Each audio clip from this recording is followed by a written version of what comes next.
At this time, I'd like to reconvene the regular board meeting. Clerk of the board, please call the roll. Hall. Present. Solis. Present. Pike. Here. Segura. Here. Tarantino. Mr. Tarantino. Here. Thank you. Aguirre. Here. Adamos. Here.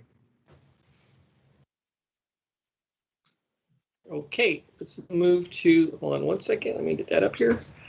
Okay, we'll now hold a moment of silence and cite the Pledge of Allegiance. Mr. Pike, if you could do us the honor of closing out or starting this meeting with a pledge, your last meeting, I'd appreciate it, sir.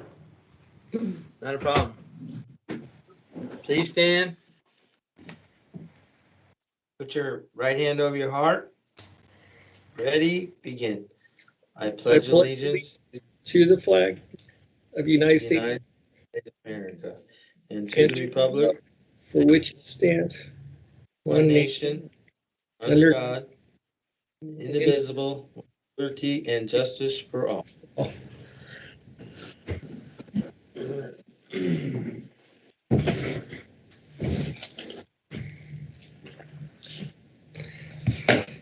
The board met in closed session preceding this meeting to discuss the following issues. 1, public employee discipline, dismissal, release, reclassification, reassignment, resignation, transfer, Government Code Section 54957. 2, conference with legal counsel, anticipated litigation, paragraph 2 of subdivision D of Government Code Section 54957.6. Nope, 0.9. 3, conference with labor negotiator, Government Code Section 54957.6. The board took no reportable action. At this time, I would entertain a motion to approve the agenda for the November 9th, 2020 regular board meeting. Do I have a motion? I will make a motion to approve the agenda. I'll second. Moving second, please vote. Hall. Yes. Solis. Yes. Pike. Yes. Segura. Yes. Tarantino. Yes. Adamos. Yes. Motion passes 5-0. All right. At this time, the board is very proud to recognize board member Kevin Pike for his 6 years of service on the Board of Trustees. Mr. Pike has served as president and vice president during his tenure on the board, as well as on the facility subcommittee. He is always willing and able to attend many district events on behalf of the board. His leadership, expertise, and professionalism were always appreciated, and we wish him the best of luck in his future endeavors. Please help me and please help me and honor Mr. Kevin Pike. Thank you. Very nice. And if would the board members like to make a comment? Anybody? I will. Oh, Ms. Hall. Ms. Hall, go ahead. I just wanted to say that, Kevin, I really appreciate the time you've been in service with us on the board. You've always had a level head and asked really good. You've shared a perspective that I've very much valued this past 5 years. I think I really appreciate the balance of our board and what you brought to the table and how you represented with your heart and all your experience, your years of experience and service have really been valuable to us, and I will miss having you on the board. Thank you for your service. Mr. Tarantino, please, sir. I would like to echo what Mrs. Hall said. Kevin, I really appreciated the perspective that you brought to us in terms of your years on the police force. Really, in terms of helping me make decisions, that really helped me to hear your perspective as a law enforcement member. Also, I'd like to thank you for your support of the robotics program in our district. I know I kind of gave you the nickname, the godfather of the robotics program, and I really do mean that. I think that you saw a need and you stepped up to the plate, and you put forward a lot of the initiatives that make the robotics program what it is today. And I'm sure that I'm not the only one that appreciates that. I'm sure that you have the appreciation of the sponsors and the coaches and the students themselves, as well as the parents. Another one of your influences were the United Games, and you were always there, egging people on, cheering for them. And I think that meant a lot, not only to the participants, but also, again, to the coaches, excuse me, the coaches and all of the staff that worked so hard to put that program together. And I do wish you all the best in your retirement. I'm jealous, but my time will come too. It's not too far in the distant future. So I wish you all the best, Kevin. And again, thank you for all of your contributions to students and staff and parents and to the district. Best of luck. Thank you. Thank you, Mr. Tarantino. Mr. Solis? Thank you, President Segura. Yes, I can't say it any better. I want to echo the sentiments of my colleagues, and thank you, Kevin, for all the service that you provided for this district, for our students, for the families. I really enjoyed our conversations and discussing subjects when it was only between me and you, not between all the board members, but I really appreciated your strong leadership, and I appreciate everything you've done. So thank you, and good luck with everything in the future. Thank you. I too, Mr. Pike, I really admire the way you always kept a cool head, even when we are under a tremendous amount of pressure. And I really could appreciate that.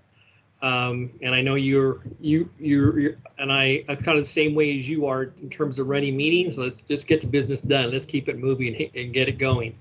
And I appreciated that too.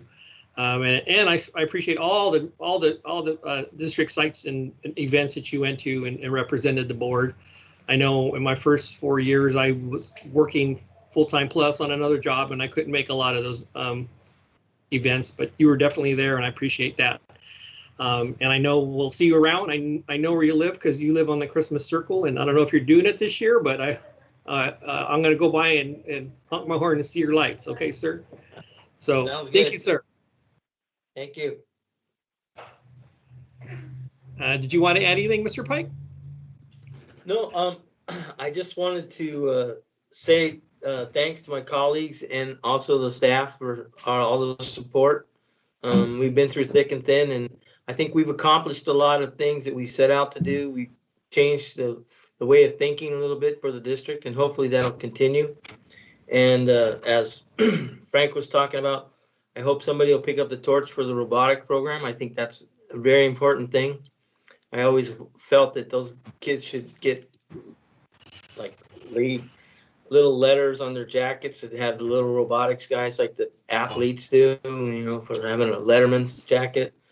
And I don't want you to forget about Artie Lopez's computer classes. That I really think those things are going to be something that's really going to take hold for the future. And I think he's a big part of that. And we got to keep that guy motivated as possible. I think it's a great program that he's running. And I always look forward to the sports awards for the district and seeing the kids come up and get their awards and handing out their certificates and that kind of stuff I'm going to miss. But, you know, like General Patton said, all glory is fleeting. So adios, and I appreciate all the help, but yep, I got to move on. Thank you, sir. We'll now provide an opportunity. Dr. Getty, did you want to say anything? I'm not sure. I just thought it'd be proper to ask you. Thank you, President Segura. I to this day, I remember one particular meeting at a middle school that shall be unnamed, where Trustee Pike and another trustee was there. And it was about 4 or 5 years ago, and we definitely got an earful about the air conditioning or the lack of air conditioning at that campus. And let me tell you that that public comment opportunity and feedback was definitely taken very seriously, and it made it all the way into our priorities as we worked on projects. So I think the fact that Mr. Pike modeled how to take public input that sometimes is a little bit difficult to take in and help that shape priorities is important. And I will forever be reminded of that opportunity and how graceful and just even-handedly we approached that, and Trustee Pike was really key in being able to address and respond to those. It took a little bit of time, a year or two, but at the end of the day, it informed the work of the district, and it's important to ensure that our public, our stakeholders know that their input is definitely part of the process, and it's modeled by people like Trustee Pike. So thank you, Trustee Pike. Thank you. And with that, we'll now provide an opportunity for the San Diego County Office of Ed representative, Dr. Mark Scavarna, to make any comments. Just a nice pat on the back to Mr. Pike and the kind of devotion he's had. Police department, school district, very, very reasonable, and I hope that he has a wonderful retirement. That's it. Thanks. Thank you, sir. Sorry, Mr. President. I had public comments for Mr. Pike's recognition, if I could read those at this time. Please. Thank you. These are from Kathleen Cheers. Good evening, Mr. Pike. To think, after serving as a career Chula Vista police officer, you continued your legacy of public service as a trustee in the Sweetwater District. Hopefully more in our community will follow your lead and will sacrifice as you did, paying it forward in service to our deserving youth. It is worth mentioning the heartfelt efforts you gave to the deserving students of Palomar High, your efforts providing much needed improvements and extras like basketball courts. You have truly cared not only about your area, but the entire Sweetwater student and employee community. You often raise the concerns your constituents brought to you with the expectation and follow-up of a satisfactory resolution. While it is a documented fact, we have often found ourselves on opposite sides of the issues. I always felt heard and my opinions respected, though not always agreed with. You even laughed at my sometimes awkward attempts to interject humor into a hot topic. I will never forget our conversation, which uncovered our personal paths had crossed many years ago, referring to my brother Bob. You could have judged me, as many have done, but you showed empathy. I appreciated your kindness. I will admit I am going to miss your quiet approach to important issues, though I did see you turn hot red a few times. In closing, consider this good news. Your departure brings with it a return to fun New Year celebrations and the often used salutation, cheers. And just think, now when you raise your glass and call out cheers, it will no longer be accompanied with any sort of discomfort or indigestion. Happy holidays, sir, and a sincere thank you. May life bring you God's blessings. Thank you. You're muted, Mr. Segura. Thank you. We'll now have an update from Superintendent Dr. Getty.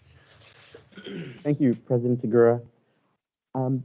Today I'd like to do two things. One is provide a brief update on some of the good work our team has been doing, and then just some brief comments given that we're in the month of November. So for the last couple of weeks, we've been working to prepare for last week, welcoming some of our students for small group support.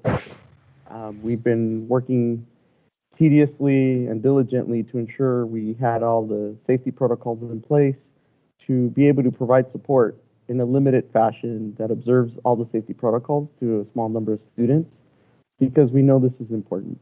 And while limited, we wanted to ensure that we had the opportunity to welcome a small cohort of students back onto our campuses for both small group supports as well as athletic conditioning. Now that we're in the month of October, and yes, it is October, it got here quickly. It's been a difficult year.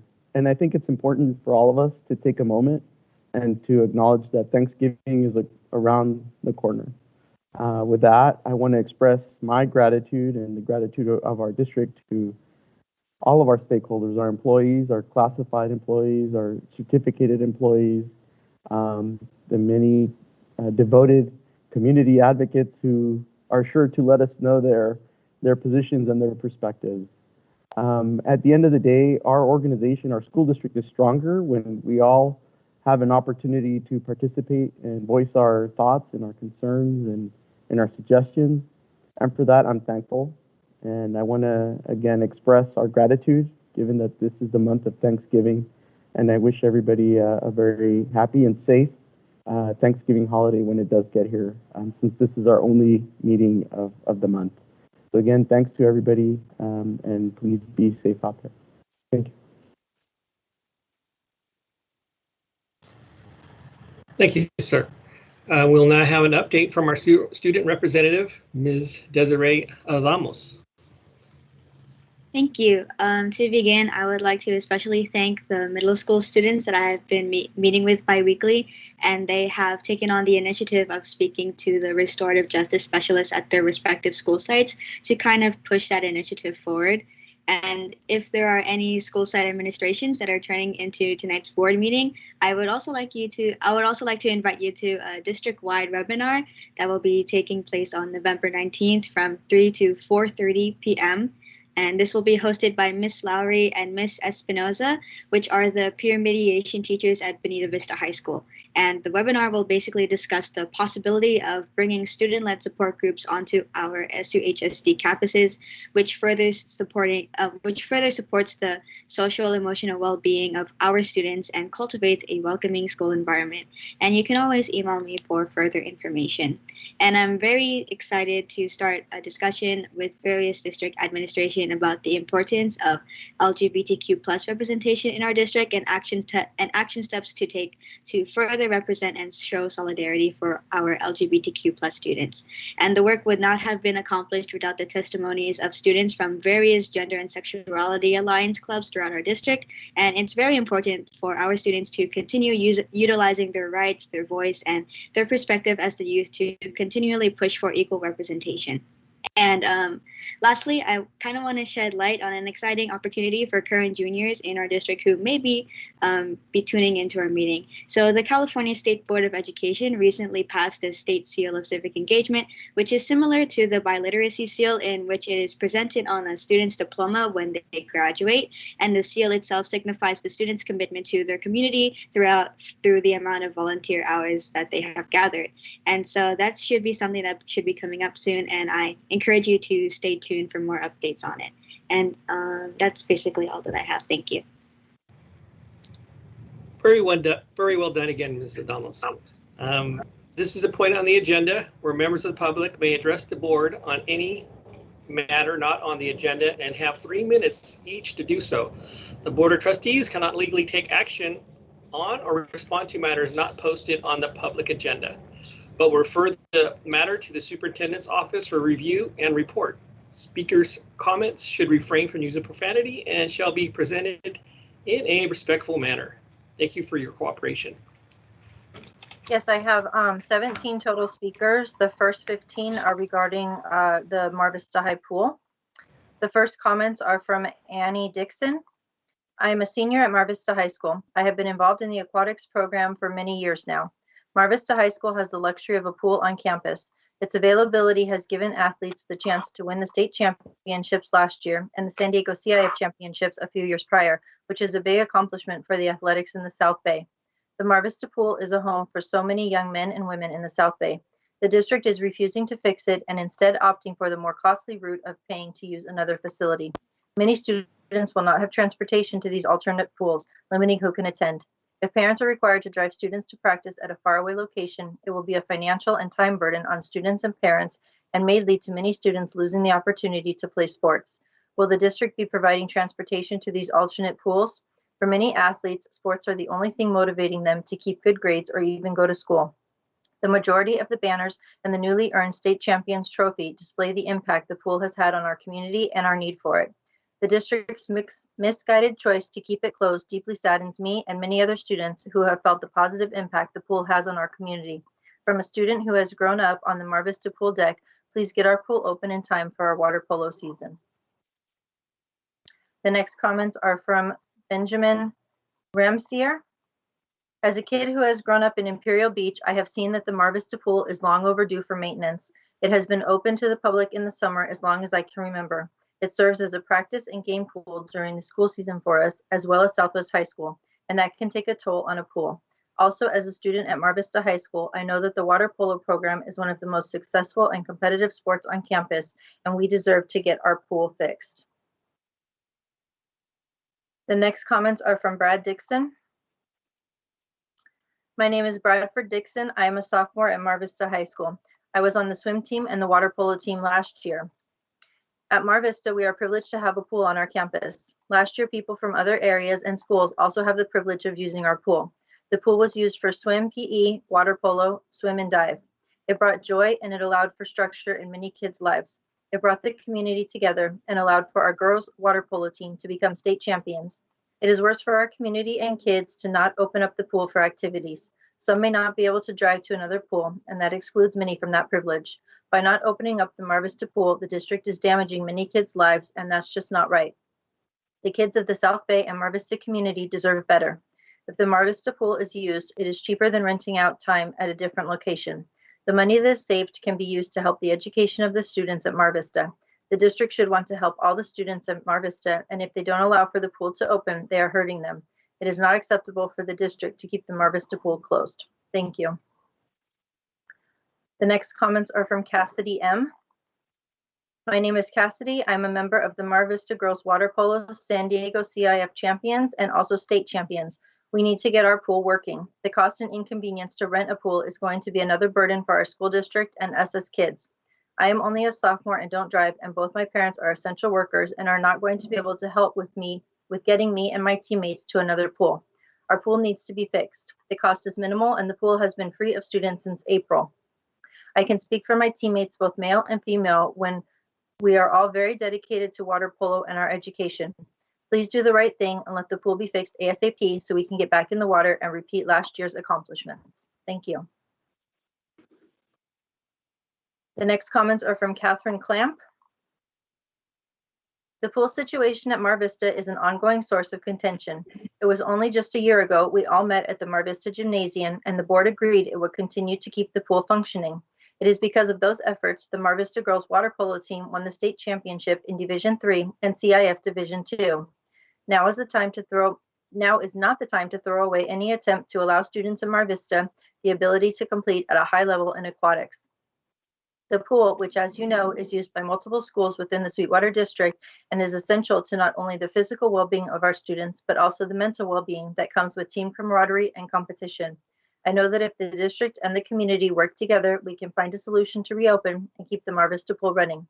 Please, I urge you to continue to look for solutions to this problem so that we can allow our athletes the opportunity other athletes are receiving in other districts, the choice to compete in sports.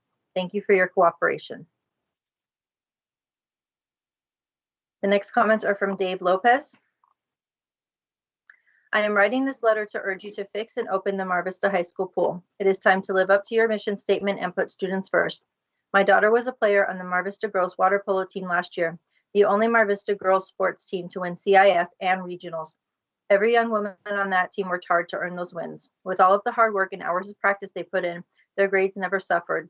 Our girls deserve better than what you're giving them. Only in our district could something like this happen. You can blame it on COVID or declining enrollment, but we all know it is mismanagement of our funds and mismanagement from our leadership. This district and board have been making promises for years to build a new Mar Vista pool. If you can't do that, at least keep the current pool open so our girls can continue to work towards being the winning team they are. It is time to honor your promises. The next comments are from Evelyn Ramsier. Mar Vista High School's pool is just a pool. There's nothing fancy about it. It's not a big pool. There are no painted lines on the deck, no colorful signs, only the standard flags. The water looks like water, not a tinted blue like paintings of the ocean. There are only 2 bleachers to sit in. It's an old pool, but it's ours. What's special about this pool is magic happens there. It starts with the coaches. It's powered by the decades of the water polo community, the parents, the grandparents, the alumni, the former players, and makes its way to the student athletes. These high schoolers start their season with Hell Week that lasts 2.5 weeks. They are out of the house by 5:15 a.m. Let me say that again. These teenage boys and girls get up early and are out of the house before it's light outside. That means no breakfast, no cell phones, no makeup, no sleeping in. And the kicker is they want to be there. As parents, we have to send them to school with 3 meals, the breakfast they missed, their lunch, and that all-important nutrient-rich snack because their metabolism is in overdrive from their grueling early morning workout. Oh, and most days of the week, they have practice in the afternoon as well. It's the students' tenacity and resolve that sets them apart. They are proof you don't have to have a fancy new pool to win championships. Yes, it would be nice, but it's what these kids do in the water that counts. As you know, this year our Mar Vista girls water polo team won the state championship, county championship, and league championship. Our boys team were league co-champions.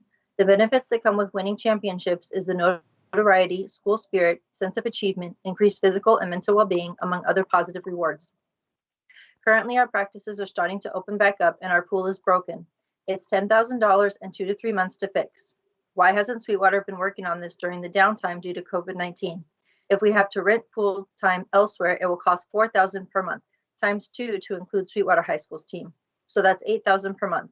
We have over a month of training for water polo and another 5 months for swim season. Do the math. Well, I'll do it for you since Sweetwater District has not done so well with the math or finances in the past. It's $8,000 for 6 months. That's at least $48,000 that needs to be spent. So $10,000 is not so much to spend. Not only is the second option expensive, but we will lose a lot of practice time. No mornings, no Saturdays, no extended practices or scrimmages. No home pool to host games.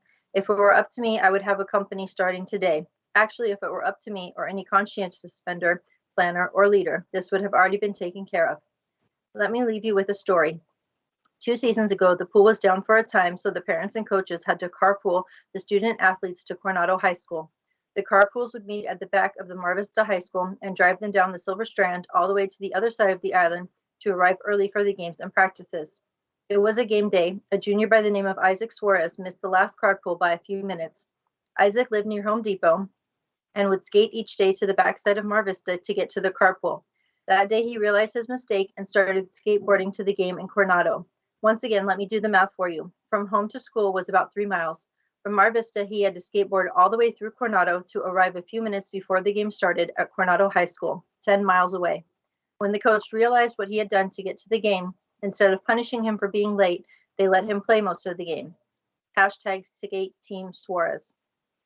This is the kind of student athletes this program produces, the kind with heart. The camaraderie he experienced with his teammates made him get there, no matter what, because teams are important. Please fix our pool. Please get these kids back into the water.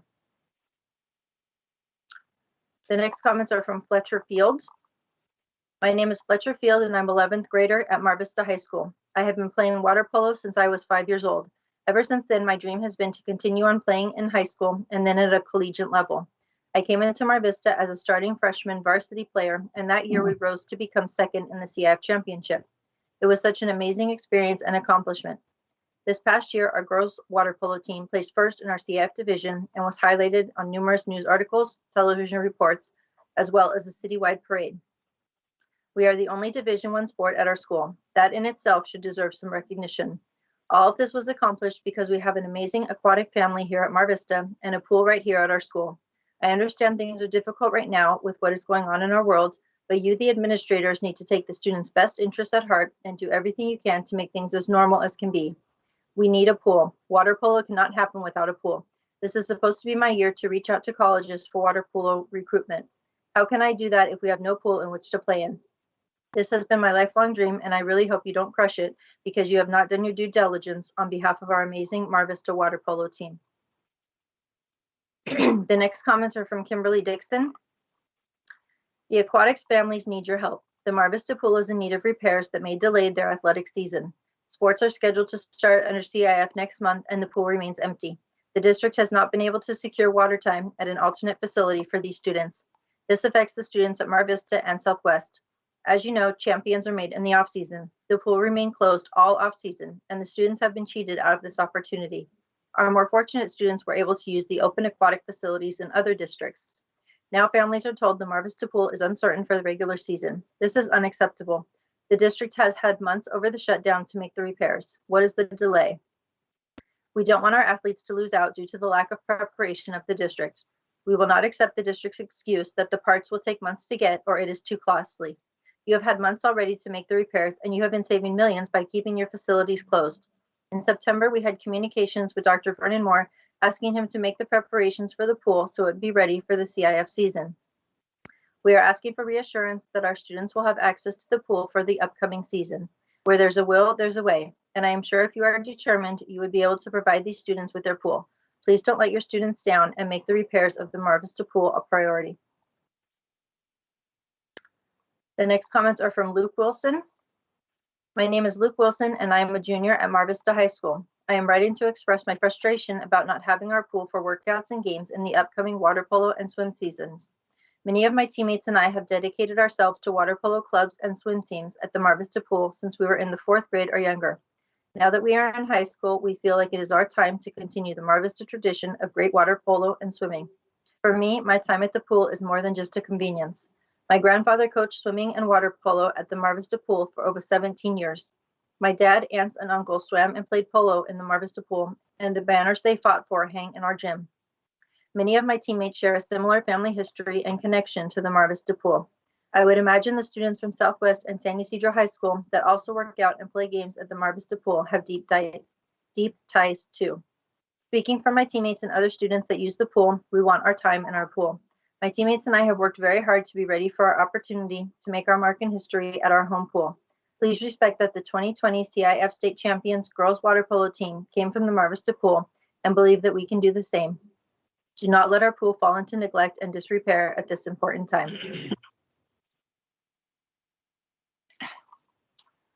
The next comments are from Nathan Crosby. Hello, my name is Nathan Crosby and I'm a sophomore at Mar Vista High School. I'd like to address the importance of our Mar Vista Pool in our community. Our pool offers many aquatic activities and sports for local residents, students, and families. The pool offers water safety education and swim lessons to those not as exposed to water as others are, and giving them the chance to learn. Not only that, it is one of the few pools in the South Bay area. Therefore, it allows easy access to those around the South Bay instead of having to travel to a pool further away. As a Mar Vista water polo athlete and swim team member, this especially has an impact on my everyday life, allowing me to have the opportunity to play the sport I love locally and for high school. I hope the pool being opened is taken into consideration. It means so much to me and many more people. Thank you. The next comments are from Quinn M. I am a sophomore at Mar Vista and I know many friends that play water polo. It makes a difference in a school. A lot of kids depend on it and love the sport. Shutting down the pool and the polo team could destroy some kids' futures and ruin memories. Polo is also the only division sport in this school. Without it, it would honestly make this school look like a joke. The next comments are from Sonja Spalding. My name is Sonja Spalding and my son Thomas is a junior at Mar Vista High School. The Mar Vista Pool is an important part of our community and must be maintained. The cost of repair is less than that of finding other pool space, but more importantly, what it gives to the children who use it is priceless. It gives them a safe and familiar environment where they strengthen their bodies, their sense of self, and community. It reminds them of what the world was like and will be again. It gives them hope. There should be no hesitation or doubt. Fixing the pool is the best thing to do. Thank you for supporting our children in this. The next comments are from Thomas Spalding. As a kid who has grown up in Imperial Beach, I have seen that the Mar Vista Pool is long overdue for maintenance. It has been open to the public in the summer as long as I can remember. It serves as a practice and game pool during the school season for us, as well as Southwest High School, and that can take a toll on a pool. Also, as a student at Mar Vista High, I know that the water polo program is one of the most successful and competitive sports on campus, and we deserve to get our pool fixed. The next comments are from Trevor Rector. My name is Trevor Rector, and I am a sophomore playing water polo at Mar Vista High. Water polo is a very important sport in my life. I have made many new friends along the way and plan to make more in the future. Finding pools for our club team was always a struggle. When we got full time at Mar Vista, it changed our club for the best. For most of the club members, Mar Vista was our home school, which was right down the street from all of our houses. For high school water polo, we practice every day after school. With our own working pool, we get as many reps as we want. When our pool is down, we may not be able to find a pool willing to let us practice every day. With our own pool, it is much more cost efficient. Even though the cost of fixing the pool might be high, it is cheaper than having us pay to practice at different pools for our season. Traveling to other pools may be a struggle for some athletes to find rides. Most parents are at work during our practices and may not be able to drive us to practice. Traveling away from our home pool will lower the time we will have for schoolwork, causing us to stay up later and lose out on the sleep we need. I and my teammates believe that repairing our pool facility for this school year will greatly benefit our program, our athletes, and our community. Thank you for your time and consideration. The next comments are from Eliza Koch.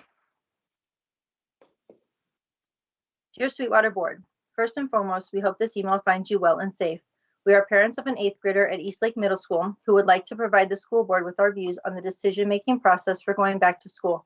Specifically, while we support bringing students back to campus sometime this school year, we strongly believe that any decision to reopen should receive formal approval after a board meeting in January to review public opinion at that time and the latest COVID-19 data. Such data could include COVID-19 trends that may have emerged from trips and other winter break activities by students and staff. We understand that a decision may be made on November 30th about whether students can return in whatever capacity immediately after the winter break. We hope the board and superintendent take into consideration the prospect that many students and staff may be traveling for the holidays and that returning to school too soon after the break may pose unnecessary health risks. While we know and appreciate the approved reopening plan, we also know that COVID-19 takes unexpected turns and that a board discussion in January would be the most responsible course of action. After the winter break, the school year will go by fast. We strongly support the idea of ensuring our child and others have some academic experience on campus this school year. We appreciate the efforts the board is making on options for learning, particularly the great plan to offer on-site learning for students who are failing. In support of this, we feel that the board should continue to look at more creative ways to bring back the majority of students in whatever capacity before the end of the school year. These are trying times for everyone, and having the board play the most active role it can for our district students and staff seems like a reasonable and necessary approach. We encourage the board to be as flexible and creative as it considers the best options for our students to return to school, including holding as many meetings as necessary, including emergency meetings that may have not been officially scheduled. Thank you for your consideration. The next comments are from Kathleen Cheers.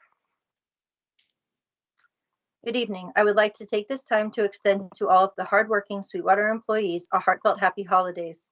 Gardeners, custodians, secretarial support, bus drivers, carpenters, IAs, warehouse personnel, and coaches. You are unsung heroes. Through the chaos of 2020, you have stayed true to your consistent mission of putting students first. You never wavered. Even with the onslaught of the stresses of the deficit, you persevered and served our student community. To Ms. Vicetto, acknowledgement for her consistent attention to detail and professionalism. She is the energy which keeps board meetings running smoothly, her expertise on display for all to see and admire. It is worth mentioning, I have been told by many there is a little something missing in her readout of my comments. I recognize my shy demeanor is hard to replicate. To those of you who are keeping our district functional and who all rely on, Dr. Fulcher, Dr. Salkeld, Dr. Alvarez, Mr. De La Calzada, Ms. Quirk, Mr. Winters, Mr. George Williams, and Mr. Malone, to name a few, much respect. To the hardworking administrators, the unsung workhorses of our district, much applause. And last but certainly not least, our teachers. Day in, day out, lasting into the night, and undoubtedly intruding on your weekends, you have valiantly fought to educate our students, your students. You have been forced to work out of your homes, rewrite your lessons due to the scourge of COVID, all while juggling the continuous demands of changing teaching methods, communicating with parents, running a household, and the stresses of teaching your own children. You do it with grace, poise, strength, and love. In closing, to Mr. Zoomstein, Mr. Crook, and all of the Montgomery High School Site Council, a special thank you. It is worth acknowledging the consistent service of parent Ms. Minerva Weinberger. She is a true hero of the entire Montgomery community. Her service knows no bounds. I recognize Principal Zoomstein, who never ever wavers in answering my many direct questions with respect. Undoubtedly, I have caused him to use his mental health benefits more in the past couple of years than he has collectively used in his entire career. Happy holidays to all, and please stay safe. There are no further comments. Thank you. Clerk of the board, will you please read the items being pulled from the consent agenda? Yes, the following items have been pulled. Item F3 by staff, item F8 by Mr. Tarantino, item F10 by Mr. Segura and Mr. Tarantino, item F12 by Mr. Tarantino, item F14 by Mr. Segura and staff, item F16 by Mr. Segura, item G1 by Mr. Segura, item G4 by Mr. Tarantino, and item M2 by the public.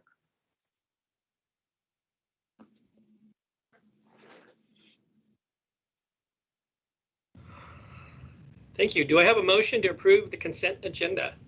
Mr. Tarantino, I'm sorry, Mr. Tarantino, please go ahead.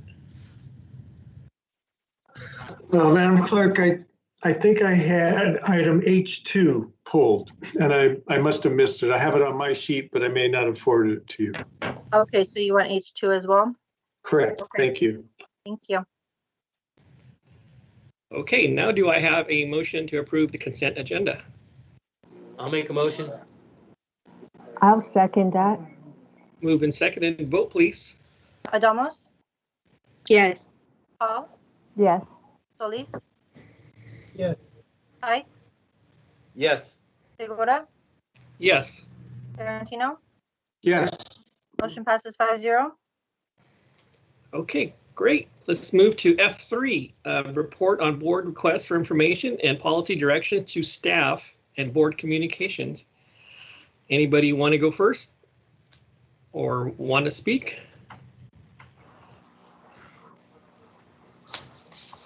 Mr. Tarantino, thank you, sir.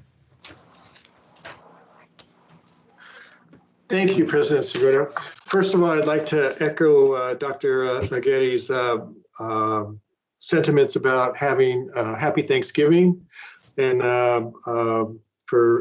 thank you for all of the stuff that everybody does in our district to keep the education going during these difficult times. Also, as we approach Veterans Day on Wednesday, I'd like to thank our active duty service members, our Gold Star families, and the veterans of our community, those that work in our district and throughout our country, for their commitment to keeping us safe and the rest of the world safe. And that's all I have, President Segura. Thank you, sir. Mr. Solis? Thank you, President Segura. And I apologize for my camera being off. I'm having internet issues today, but I'm able to hear and I'm not able to see or show video.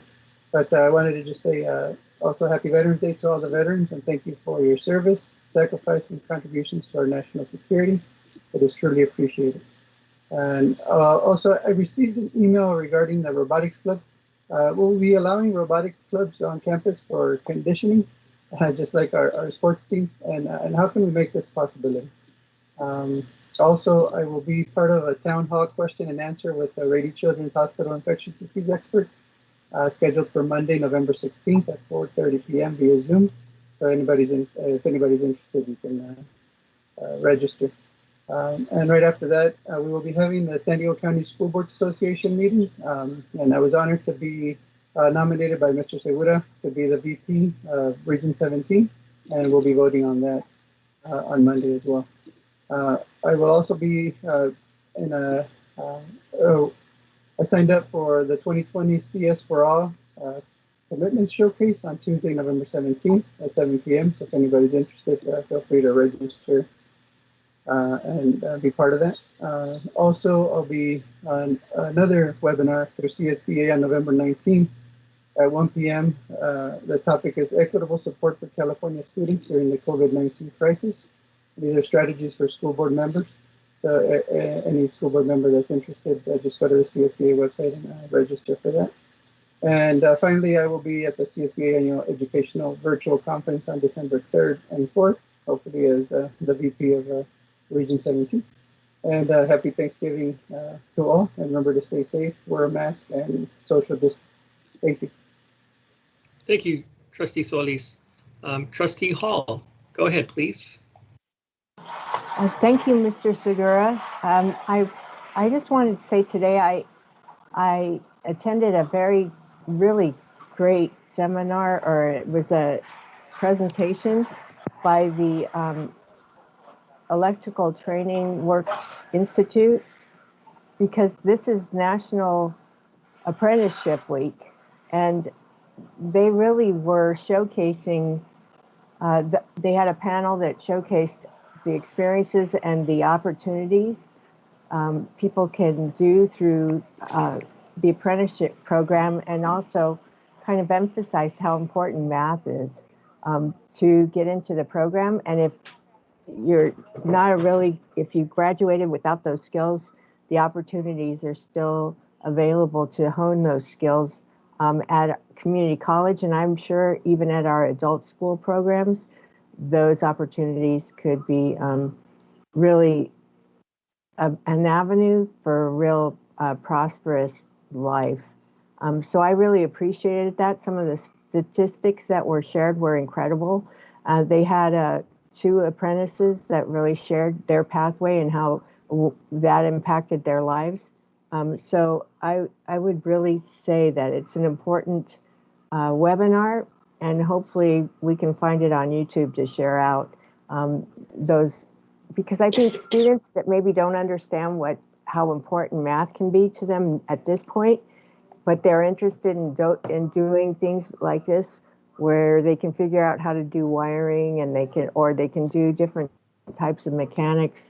I think that would be really something for them to listen to and see, because then maybe they get the drive they need to really believe it and study. I think anything we can give students to have good experiences and application for life would be really great, and help them motivate, especially now. There are probably students struggling to stay, interested, as we all might be, in a distance learning model, but I really appreciated everything that was said today. And I also, again, want to thank Mr. Pike for his service and for the leadership. And I really don't believe he's going to disappear into the wall, paper, because he's just not that kind of guy. I expect he'll still be very involved and visible in many of our school communities in the coming years. I am interested in learning more about, I think it would be important, hearing all the comments this evening on the Mar Vista High Pool, if we communicated with with the community, the Mar Vista, Southwest, and other schools, exactly what the time frame is for the construction on the design and the construction on the new pool, and kind of update the timeline as we go through the coming months in the construction of the Mar Vista High Pool. Because I don't know how well that message is getting out there, but I think it would help everyone understood where we are in that process, and the reasoning behind maybe. I wasn't aware that anybody had access to our school, any of our school campuses, to see whether or not a pool was working or not working. I personally wasn't informed about it, but I think we do need to have more of that communication, clear communication to the school, the parents, the students, and so they can look forward to a new facility and get excited about it. So that's all I have, and I really want to say it's Indigenous Month Day too. I mean, this is a month to really recognize the Indigenous Native American people who lived here long before the rest of us. And in that respect, I want to say it's been a historic election, because this year more candidates from Native American communities were elected to represent those communities than ever before. And I just wanted to say congratulations to that, recognize how important that is to have representation, and also to say congratulations to those candidates in our own local communities that were elected to office, and they have a lot of work ahead of them, but I'm sure that everybody will be doing a great job, and we'll hear more from them as we move forward. But to everyone who ran, it's so important. It's not an easy task, but everyone should be congratulated and recognized for stepping up and stepping out to do that work. So that's all I have to say, and thank you very much. Thank you, Trustee Hall.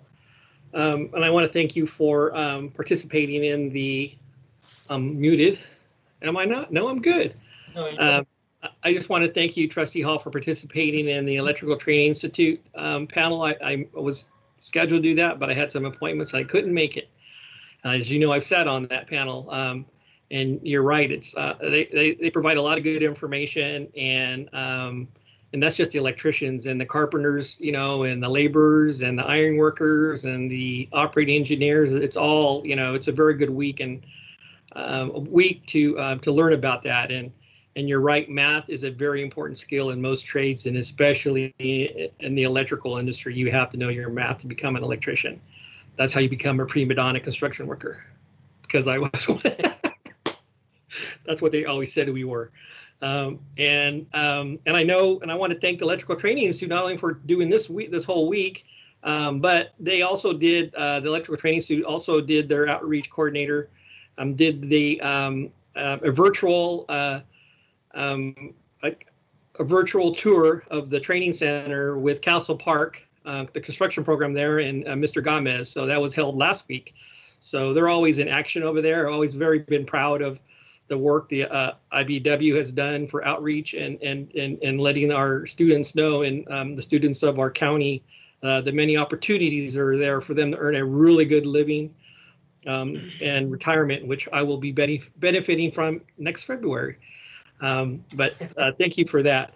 And another thing I'm very grateful, and it feels like I had like a huge stone lifted off me, and that's because I'm grateful that our president-elect is Mr. Joe Biden and Vice President Harris. And I will never forget, I remember last presidential election, and my daughter, who's a senior at Castle, and the night before, or the night of the election, it was still kind of going, and she needed to go to bed. She went to bed, and she said, "Bobby, wake me up in the morning and tell me who won." And I told her who won the next morning, and she immediately started crying.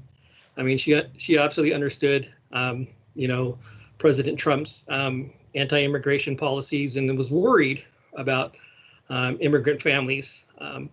So this year, she's definitely a lot happier, and I've chatted with her, and and it's just not about you know, it going to Mr. Biden and Ms. Harris, and who's broke the glass for women and is now a woman. There'll be a woman in the White House, which is great. The women of color on top of that is great. But she actually knows, you know, it's just not about who's running. It's about what they stand for, and that's very, you know, very good to hear. And I've heard some of our other friends mention the same thing. So a lot of our students are very, very educated in that.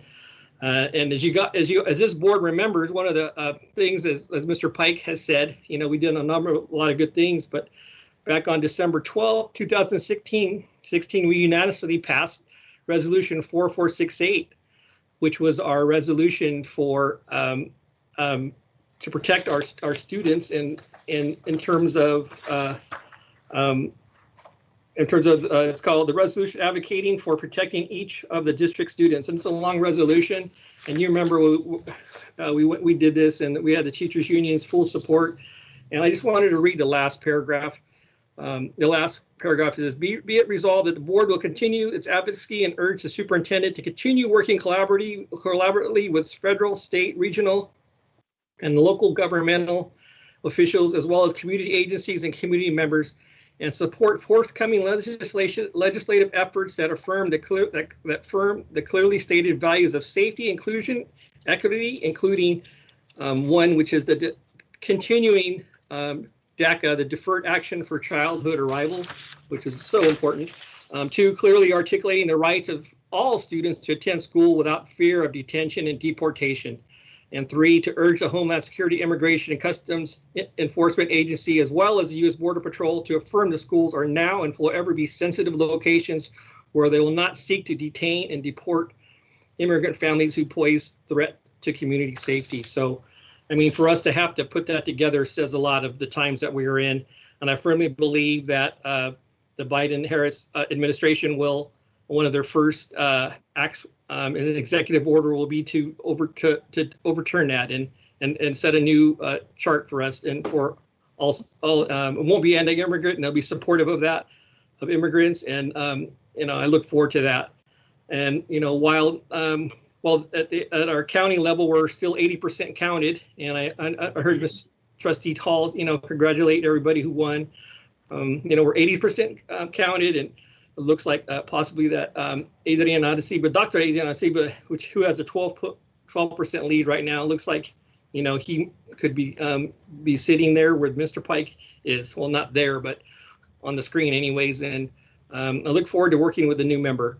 And congratulations to Chula Vista Elementary School District elected board members, respectively. They have big leads, Lucy Ugarte and Kate Bishop. And congratulations to the Chula Vista Education Association, the Sweetwater Education, Sweetwater Education Association and the Chula Vista Educators Associations for once again proving that their advocacy matters to the voters of the South Bay.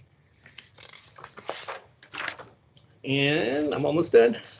And I would like to thank board members, I believe outgoing board members, Lori Humphreys and Armando Farias for their work and, you know, the 4 years they put there and to serve the students and the community, and all the elected officials who made it. Especially one of my favorites is has always been Nora Vargas, who we had meetings with when we have our joint meetings with the county or with just Southwestern College. So I congratulated her on her win to the Board of Supervisors. So that's a really big thing. And as well as Lorena Gonzalez Fletcher, her win, and Congressman Juan Vargas.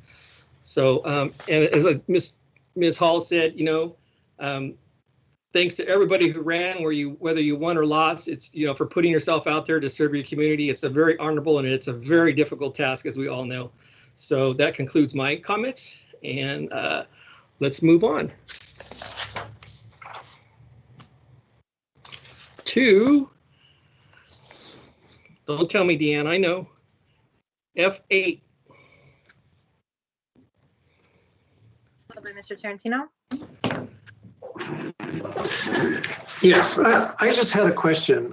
First of all, this MOU is very comprehensive, and I'm glad that both our team and the SEA team had put the amount of time that they did into all of the possible scenarios that could take place in this uncertain time. So thank you for your hard work and for coming to an agreement.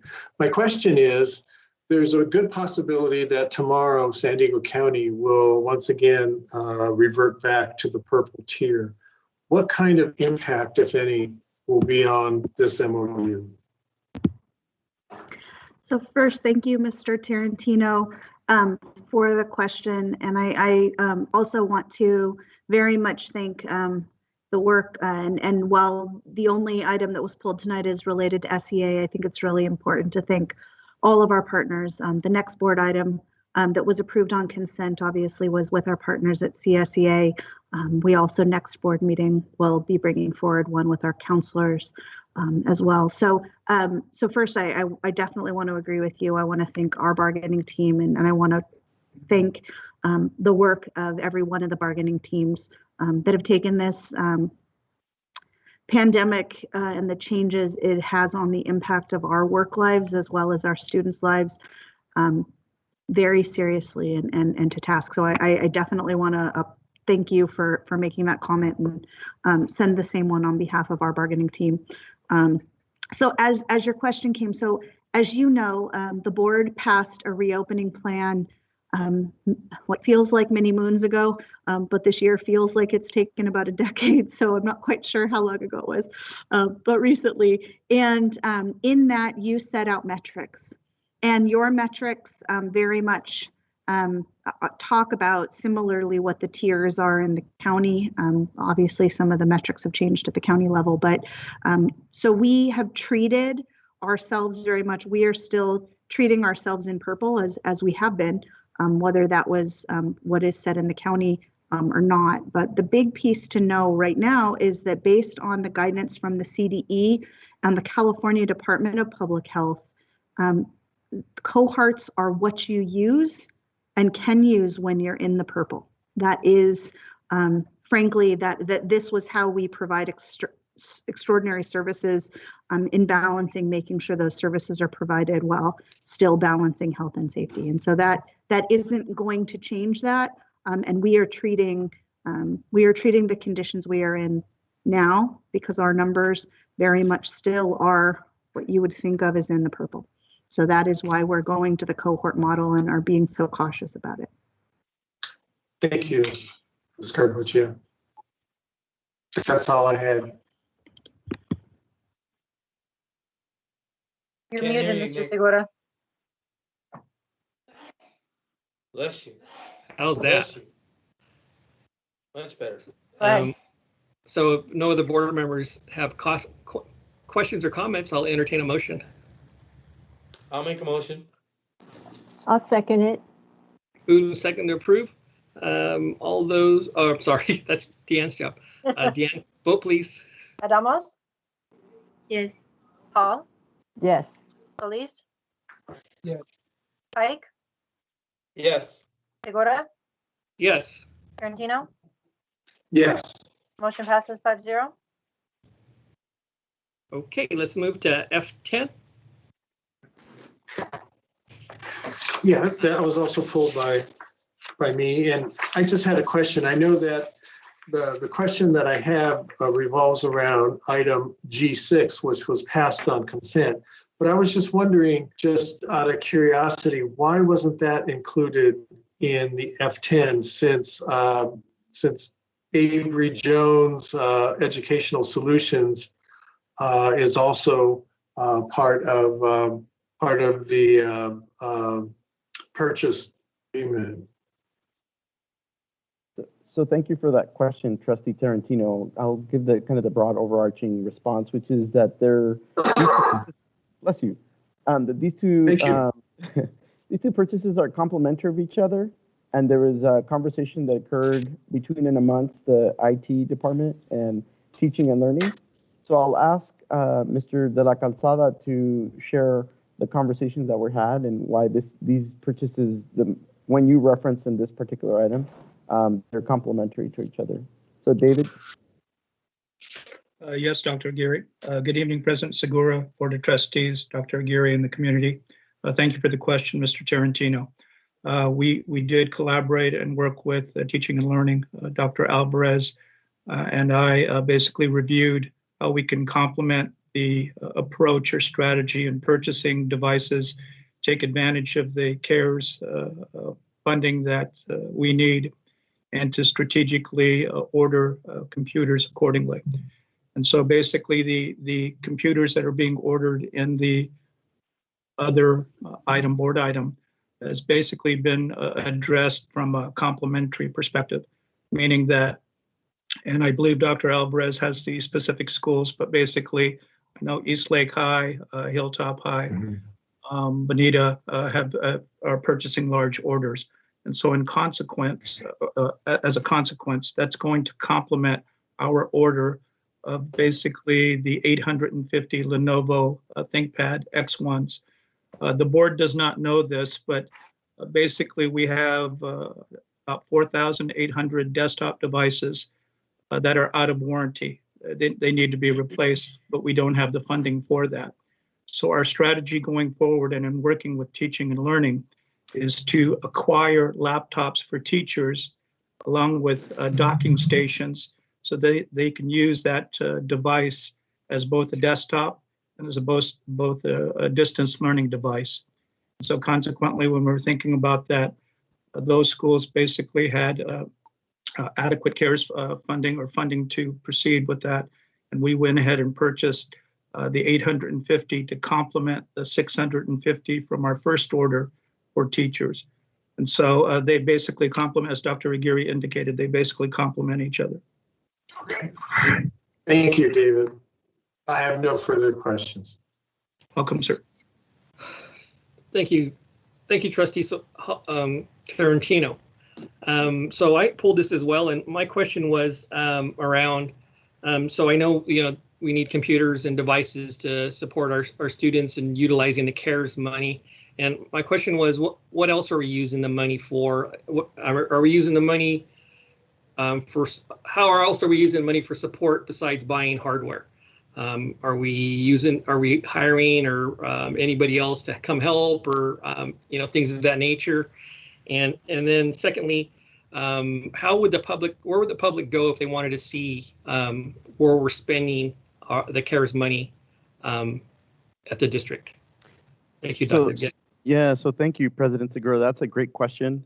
And so I'll ask Dr. Alvarez to share out some of the specifics, but I did want to mention that our finance department is working in conjunction with teaching and learning as well as IT to put together a website that will identify the CARES Act expenditures that the ETA, estimated time of arrival, for those details to come on the website is the end of this month. So by the end of October. Again, we want to make sure that we have a clear picture so that anybody in the public can see the expenditures and how the district is expending those funds, whether it's hardware, whether it's training. So that should be live by the end of the month, and there's ongoing work, again, between different departments. That's the broader piece. And I'll ask Dr. Alvarez to share out the different ways that CARES Act funding is being invested. So Dr. Alvarez. Good evening, Board President Segura, board members, Dr. Aguirre, and the community. We are utilizing the funds in several ways. One of the most important ways is the actual plan that you saw as we brought forward with the MOU with the Teachers Association is utilizing small group interactions with teachers and students. We have allocated a large portion, over $3 million, directly to school sites to support small group instruction. And so the expectation is that each school will have small cohorts of 14, and some of them have up to 5 or 6 of those cohorts going on currently. That is one way. We've also afforded additional time for counselors and for other support personnel to work directly with students. Additionally, PPE, or the allocation or the procurement of personal protective equipment, is one resource that has been utilized in order to prepare schools for return to in-person instruction. There have been some remediations that have occurred with the HVAC systems, with the needlepoint ionizers, and those types of elements. But we have looked at the procurement of devices as a large portion of those CARES funds. And when you ask specifically where the plan for that is located, it really is the Learning Continuity Plan develops and lists our approach to utilizing the CARES monies. Thank you. I really appreciate that answer. And it's really good to reinforce that with the public as well. So I don't know if any other board members have questions. I can't see them because I have the item pulled on my computer. If not, I'll entertain a motion for the approval of F10. I'll make a motion. I will second. Moved and seconded. Ms. Vecito, vote please. Ramos, Yes. Hall, Yes. Solis, Yes. Pike, Yes. Segura, Yes. Trentino. Yes. Motion passes 5-0. Thank you. Let's move to F12.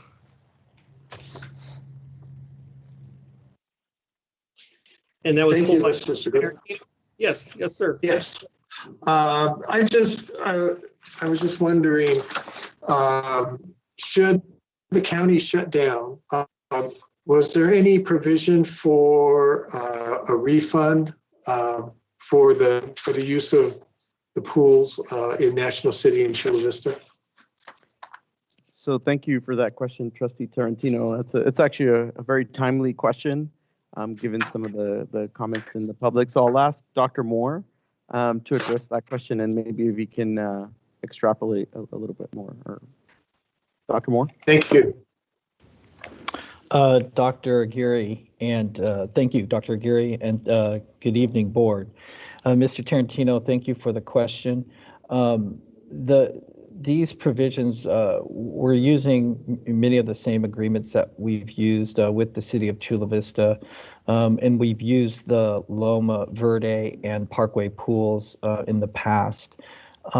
Last semester, when we abruptly ended the sports season mid-March, That was in the middle of swim and dive, and we were not charged for the unused portion of the bills. We did not get an invoice from the city of Chula Vista for the pool use for the times that we were closed and were unable to participate in athletics, the aquatic sports. So though there's provisions in the contract that call for at least a 2-week notice, we've been working directly with the city of Chula Vista to let them know that should there be any shutdowns regarding COVID, that we will inform them in a very timely fashion so as not to accrue or incur any additional fees and not be charged for the time that's not used. Okay, thank you, Dr. Moore. That's all I need to know. That's all I have. Thank you, Mr. Tarantino. If there's no other further questions, I'll entertain a motion for F12. So moved. I'll second. Moved and seconded. Vote, please, Ms. Macedo. Ramos, Yes. Paul, Yes. Solis, Yes. Pike, Yes. Segura, Yes. Yes. Motion passes 5-0. Okay, let's move to F14, and I believe we have a presentation. Yes. Thank you, President Segura. This is a presentation, in essence, to provide an informational status update to the board and to the community regarding the implementation of the Infor system. This is one of the critical pieces in our district that needs improvement and repair are the systems that we use for finance and human resources. And so there's been a team that's been hard at work, and we wanted to ensure that we provided a status update in terms of where we have come from, where we currently are, and where we are headed. This presentation is going to be interdisciplinary. It includes IT, Mr. De La Calzada, includes finance, Dr. Salkeld, and human resources, Dr. Reyes. So with that, I'll ask Mr. De La Calzada to get it started, and then Dr. Salkeld, and then Dr. Reyes. So with that, David, can you please begin the presentation? Thank you.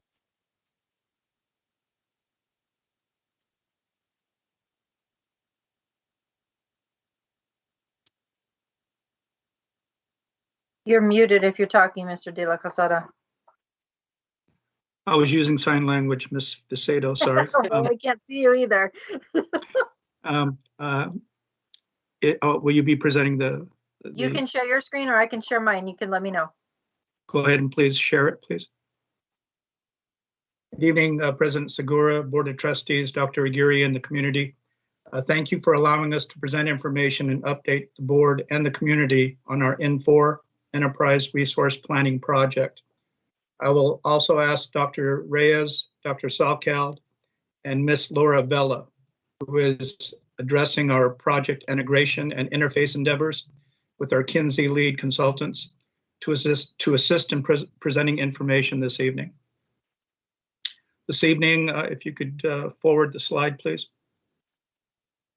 This evening, we will review background information on the project, why we have chosen the Infor Enterprise Resource Planning System, our solution model, the composition of the project team and methodology approach, the project plan and timeline, and the Infor cloud solution that will address our district HR and finance system needs today and for the future. There's a lot of information and slides, and we'll try to get through those as quickly as possible. Slide advance, please. Thank you. No, please go ahead. Slide 4. Thank you. In terms, the board is well aware of the system issues and challenges our legacy systems have presented regarding the integrity of data processing, our unsupported version of the Lawson Human Resources version 10, a system in 2017, to our compliance and reporting operations centered on the True Course system in 2018. Basically, all these incidents and items have identified that we are lacking in a supportive, integrated enterprise ERP system or enterprise resource planning system that's necessary to support the district operations today and for the future. Next slide, please. As a result, our organization has had to deal with silos of information, from spreadsheets to local data repositories on local computers, to the challenges of inefficient workflow or an inaccurate communication of information and data, and not having an accurate big picture, which has impeded our ability to make effective operational decisions.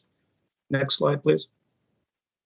Lack of an integrated enterprise resource planning system, a human resource application system linked real-time to our financial application systems and other ancillary systems across the district, has contributed greatly to inefficient workflows, manual processes, and inaccurate data sharing, creating a poor experience for all stakeholders across the district and the community. Next slide, please. Integrating our core business systems are essential to promoting efficient workflows and data sharing district-wide. As we have surmised, we cannot continue to rely upon our non-integrated core business systems, Lawson S3 and TrueCourse. We need an integrated ERP system that will allow us to address our district needs on technology that operates in the 21st century on a platform that takes advantage of cloud architecture. Next slide, please. Why the Infor ERP solution? Enterprise resource planning system is defined as the ability to deliver an integrated suite of business applications. ERP tools share a common process and data model covering broad and deep operational end-to-end processes, such as those found in our human resource operations and financial systems. Managing our core business with one solution, coordinating financial and costing transactions on a system that's integrated, and then basically not reinventing the wheel, but utilizing pre-built industry analytics to navigate and measure multidimensional data with predefined charts. The ability to drill down to data on an ad hoc basis will assist staff across the district and to improve operation efficiencies. Next slide, please. The Infor ERP system, they're designed and built for large school districts. I mean, the Infor system in itself is operated at many large school districts. The Sherpa budgeting system was designed for large schools. It provides enhanced workflow processes that automate current manual processes. And more importantly, this operates on a Amazon Web Service, world-class cloud infrastructure that allows us to scale for not just today, but for the future. Essentially, the lower total cost of ownership is going to be realized over the course of its lifetime as we use this over the course of the next 3 to 5 years. Next slide, please. Here are some of the districts that utilize the ERP, the Infor ERP system specifically. We've talked with Albuquerque Public Schools. We've also talked with Denver Public Schools. We also have interfaced well back in the 2017, 2018, when we had initial talks with Hillsborough out in Florida. So they've basically provided some good insight regarding operational challenges, as well as how the system is basically improving their operations. Next slide, please. Our solution model, which is going to be basically, we would like to discuss with you some of those components associated with the system, specifically the Lawson or global HR talent management systems, as well as the financial cloud suite. I would like Dr. Reyes, if he wouldn't mind, to interject some of his comments and insight regarding the Lawson S3 to global HR.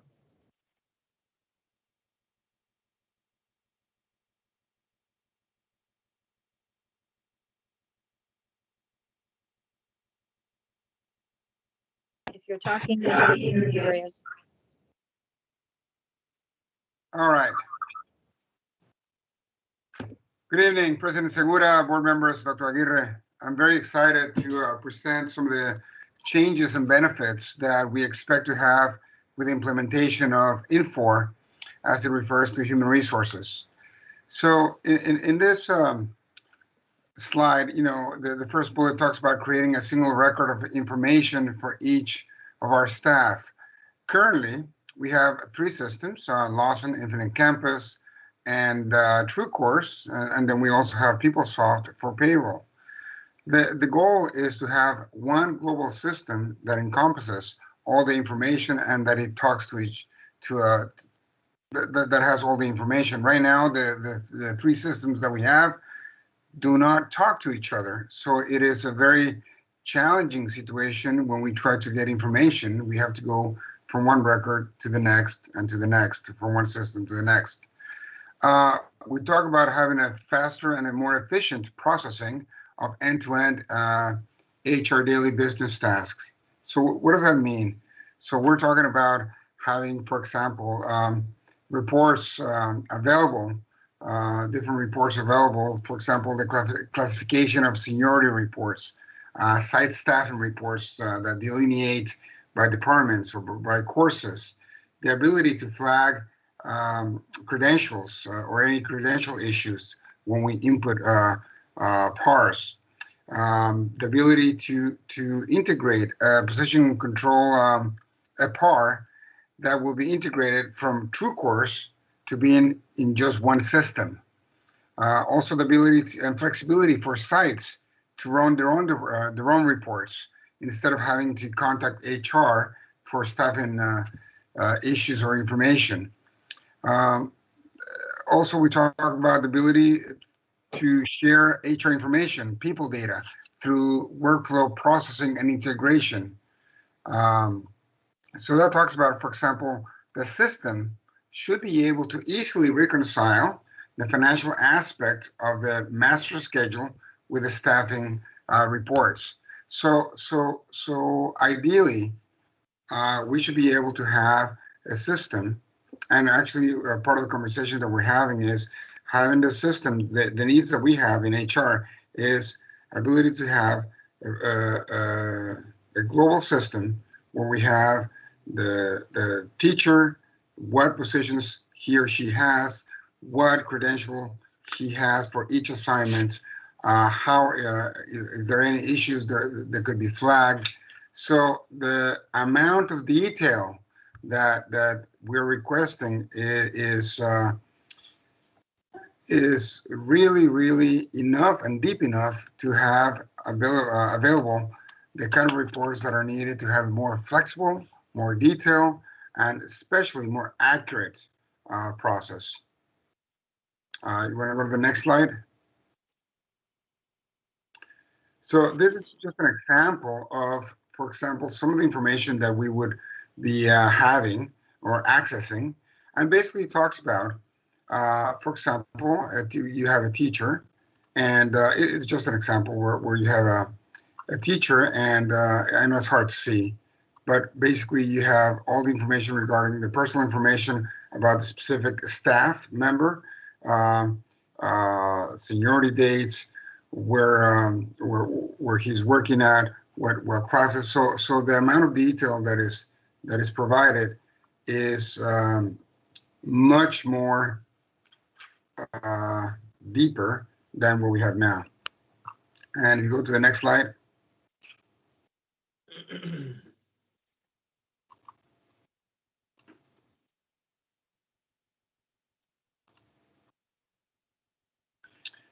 Correct, and that also that would be another section of information that we would have access to. For example, we would have the hire date, any adjustments in the service years, the seniority, what position he or she has, the job, the status of the teacher or the staff member. For example, if he's a teacher, a temporary teacher, probationary teacher, if it's a Probe 1, a Probe 2. So again, this is the type of detail that we're requesting and that we're working on, ensuring that we have once we have the implementation.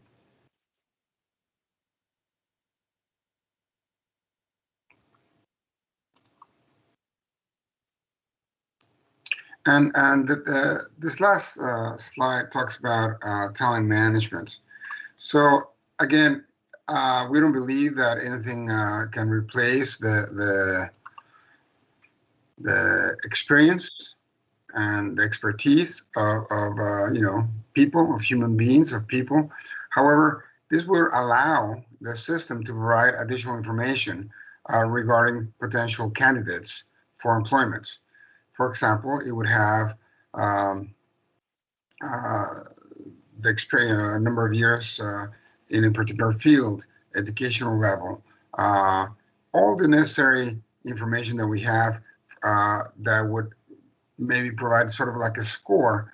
We call it a talent management score for potential positions. Again, this would just be a tool that people that would be hiring would be able to use. It would not replace the human aspect, but it would aid the person doing the hiring.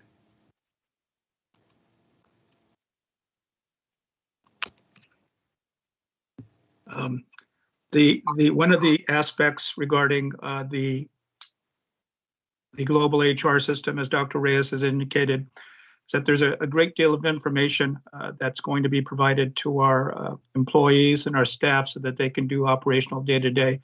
It also mentioned regarding integration of teacher information, class information, qualifications that will be integrated to some of our systems to include our student information system. So one of the things that we're looking forward to is that integration piece of combining that information for easy access. That also applies for the financial system and the budgeting system. I'd like Dr. Salkeld to elaborate on some of the things that she's found. I don't know if I can be as giddy as she can be, but she's quite excited about some of the functionality that's going to be provided. Dr. Salkeld, please. Thank you, David, and good evening, Board President Segura and Board Trustees and Dr. Aguirre. So to David's point, we are very excited from the finance side of things to basically put in a new system in place to replace a very antiquated, not so robust system that's been in place for 20-some years. And to emphasize some of the points that David mentioned earlier, many of the audit reports over the last 2 years, whether it's been our external auditors or it's been FICMAT, and again, even comments from our County Office of Ed, is having a robust tool that can provide us the information we need to monitor the expenditures and so forth. But that will also give, because I know Dr. Scavarna has been on many calls, especially with our external auditors most recently, that gives the county office access to our district's financial information. David's been working very closely with the IT team at the county office to ensure that we have the specifications built in so that the data can be exchanged, so that they have access. So we are starting from scratch. As you can see here, a lot of these points we're still in the early design stage. We've started our work with the Kenzie implementation team in late September. And then in October, we dedicated significant time blocks amongst staff to review various modules, again, touching upon each one a little bit because they all build upon each other. So like the general ledger, a component of the chart of accounts to build as much flexibility there. And there's a subsequent slide that we'll touch upon here in a little bit that provides that structure. Looking at our payables. Other items that are not listed on here include our receivables module. It's very unusual, but TrueCourse does not have a receivables module. That is a standard within any accounting system. So when David mentioned earlier spreadsheets, our team is putting together a billing receivable aging report that is all kept on spreadsheets so that we could provide that detail to the auditors and to tie our ledger balances. One thing when David mentioned, that we were excited when we finally saw in our sample environment, because again, we're building a prototype. We haven't got to a point yet where we can actually do testing because we're doing this design work. But we saw a sample report, which was a sample aging on the accounts receivable side of things and also on the accounts payable side of things. Again, that's non-existent in our current environment and is a basic tool to help provide us, the information we need. And then if Deanne, you can go to the next slide. Where we've focused quite a bit of our time here over the last few weeks is really that procurement to payment process. So looking from that initial designing the workflows related to a requisition when supplies are ordered or goods or services are ordered, to how it interfaces once we get that and how we pay a vendor. So it's giving us an opportunity too to also, as I say, it's kind of clean up our records, reviewing vendor profile information. Do we need to update some of that detail, or do we need to add new fields such as ensure that we have emails for our vendors, because this system now will allow us to push out communications to our vendors, whether it's coming from purchasing or whether it's coming from accounts payable. Again, a functionality that doesn't exist today. And so we're also looking at, our workflows, things that we can improve. We've had conversations with our external auditors, as an example, on some of the workflows that other organizations are using. Because what are those checks and balances? What are those good internal controls? And we want to have our auditors, aware of those things, because we're putting in a new system. Down the road, they're going to have to test for internal controls. So we're keeping them apprised of the things that we're kind of looking at and building going forward. So a lot of what's on this slide is really looking at functionality, looking at templates, trying to make build in efficiencies for our school sites, for our departments when they're requesting information, really kind of revamping, asking questions along the way, each one of our processes. And then if Deanne, you can go to the next slide. And what we've provided here are screenshots, because one thing, again, going back to a lot of those audit reports, because our current system, TrueCourse, is so dated and antiquated, it doesn't have audit trails where most enterprise systems have. And what you see here are screenshots, whether it's the general ledger, whether it's payables or vendors. You can see who's processed the transaction, what changes were made. These were questions we were getting from FCMAT, as an example, we couldn't provide.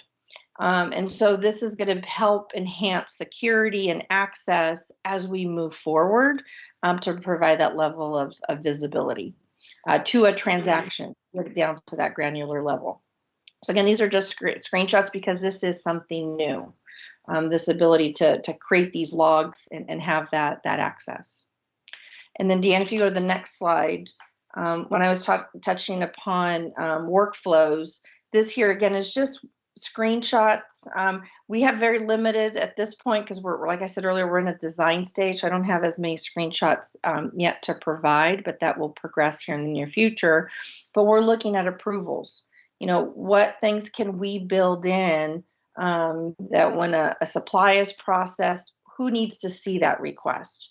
Same thing on the general ledger side of things. Right now, we don't have a mechanism, it's all manual, of how when a journal entry is created, how does it have to hit certain thresholds and then it gets routed to the director, certain other thresholds, does it go to the CFO kind of thing. So we're looking at all of that because it's a brand, we're starting from the foundation and building this as we go. So again, this is just another screenshot of that, of those approval codes and those things that we'll set up. And then this next slide is our chart of accounts. One thing that's unique, and when I first came to the district and I kept hearing about a pseudo, and I wasn't quite following it because pseudos are not typical in most accounting systems. What a pseudo is kind of a shortcut to a funding string, to a budget string, as we all know, a chart of account string. So I've spent the last few years, planting that seed with principals, with secretaries and staff to say, each element of that chart of accounts means something. Just because it's pseudo 1, 2, 3, 4, 5, you need to know what bucket is it coming from? Where's your source of revenues? So that way you can code staff costs, operational costs accordingly. So we're, again, in the design phase here, and looking to build as much flexibility for now and in the future. A lot of this does tie to our California School Accounting Manual because each one of those segments, align to that, and also will help interface when we give the data file to the County Office of Ed for them to upload into PeopleSoft so that they have visibility of the transactions. But we're building flexibility in our resource codes in terms of our number of digits to expand that a bit, just so that we have that flexibility. And then 2 new things, again, that we haven't really got into that piece of it with the implementation team, are these latter 2 segments, which is the grant source and the project. That will tie to some of our restricted funding sources that we receive, as well as our projects on the capital facility side of things. So we really haven't touched upon those areas, but those will be elements or sections to that budget string that we'll be able to add on. But again, we'll be evolving as we get to that part, because we've only focused on these first 9 segments here. But again, with the intent of providing flexibility as we design this going forward.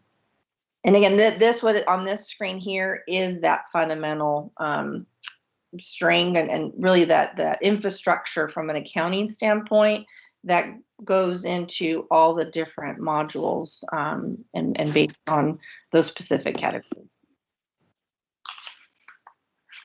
And I think that's the last slide for the finance section. Yes. All right. Thank you, Jenny. If we can proceed on, we would like to talk about the team and how we're going to get there. We have some exceptionally talented people, a lot of background and experience. Basically, Laura Vella is part of the project office and is part of the integration and collaboration piece because of the many groups that we have. She has a lot of experience in implementing the Infor ERP system, as well as the budgeting system specifically from Grant Thornton. Brad Kinsey and Kinsey Consultants, there's a number of lead consultants, as you will see to the right there. Kinsey leads, there's basically one dedicated for every major area. Jason Beard is basically involved with us. Sharon Jordan, who's been on the global HR system since 2018. Newcomers are Mike Oswald and Mark Silva, who's been working with Dr. Salkeld the past number of months. And so in collaboration with all of these departments, it's important to know that all the departments will be involved in this particular project, starting with to the far left, if you'll see compliance and audit and security.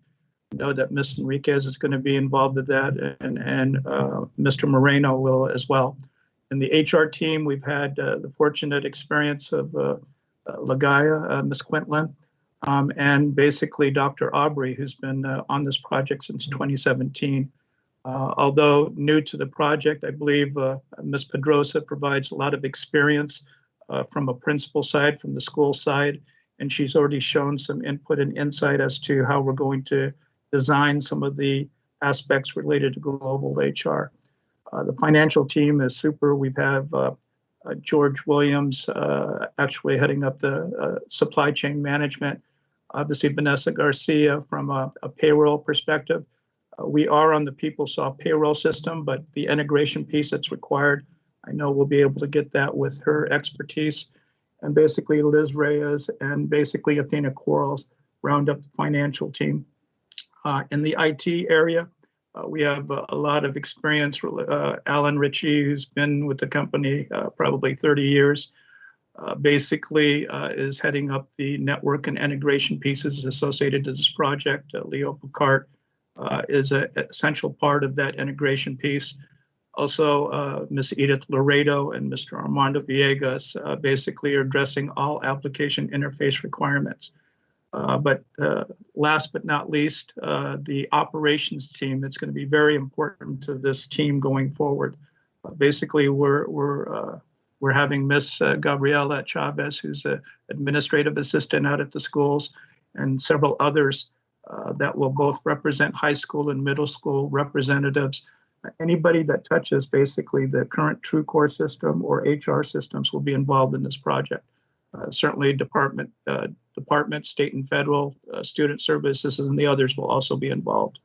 We will have every aspect or every staff member that's involved with district operations involved in this particular project. And finally, at the very bottom, basically the foundation is going to be important that we have critical and concise communication of the project and the project status, both internally and to the community. And Mr. Manny Rubio, our Director of Grants and Communications, will be heading that up. Next slide, please. Basically, we have a sound methodology approach. We're using an industry systems development lifecycle approach to this project.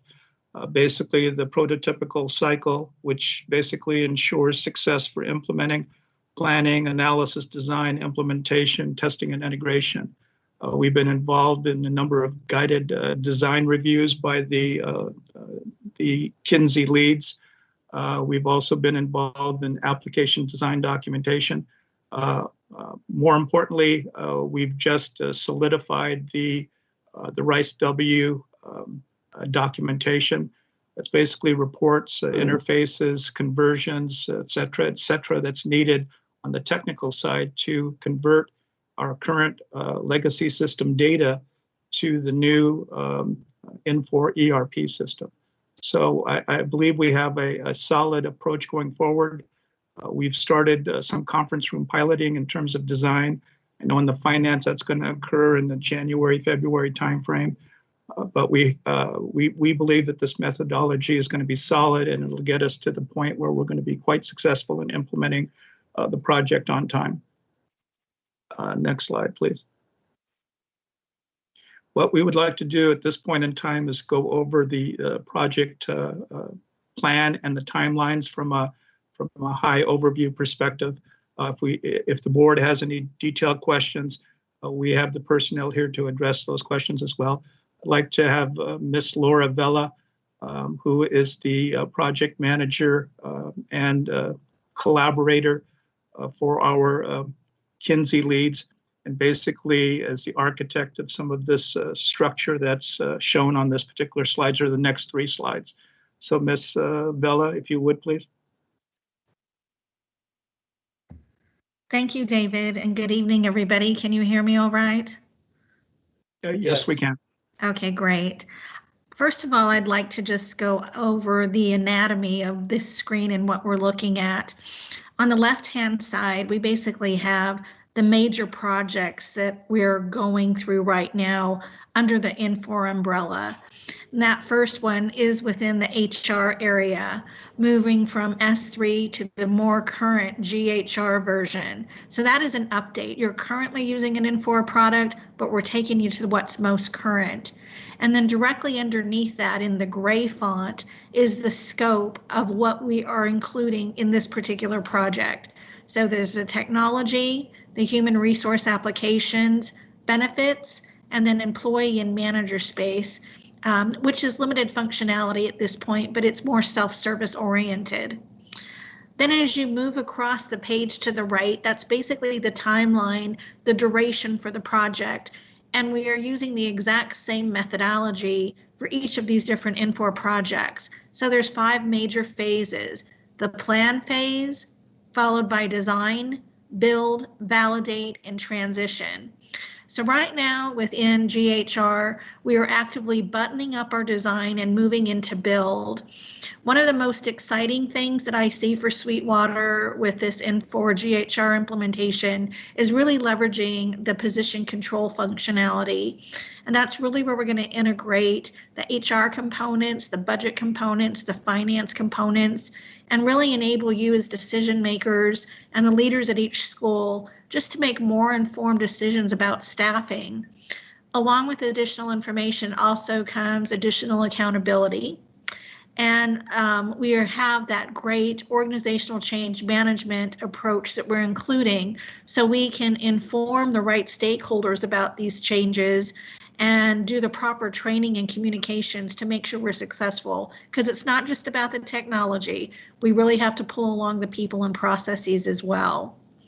So GHR is trucking along. We are projecting a go live in January. Once we complete our build, we'll begin our test cycles.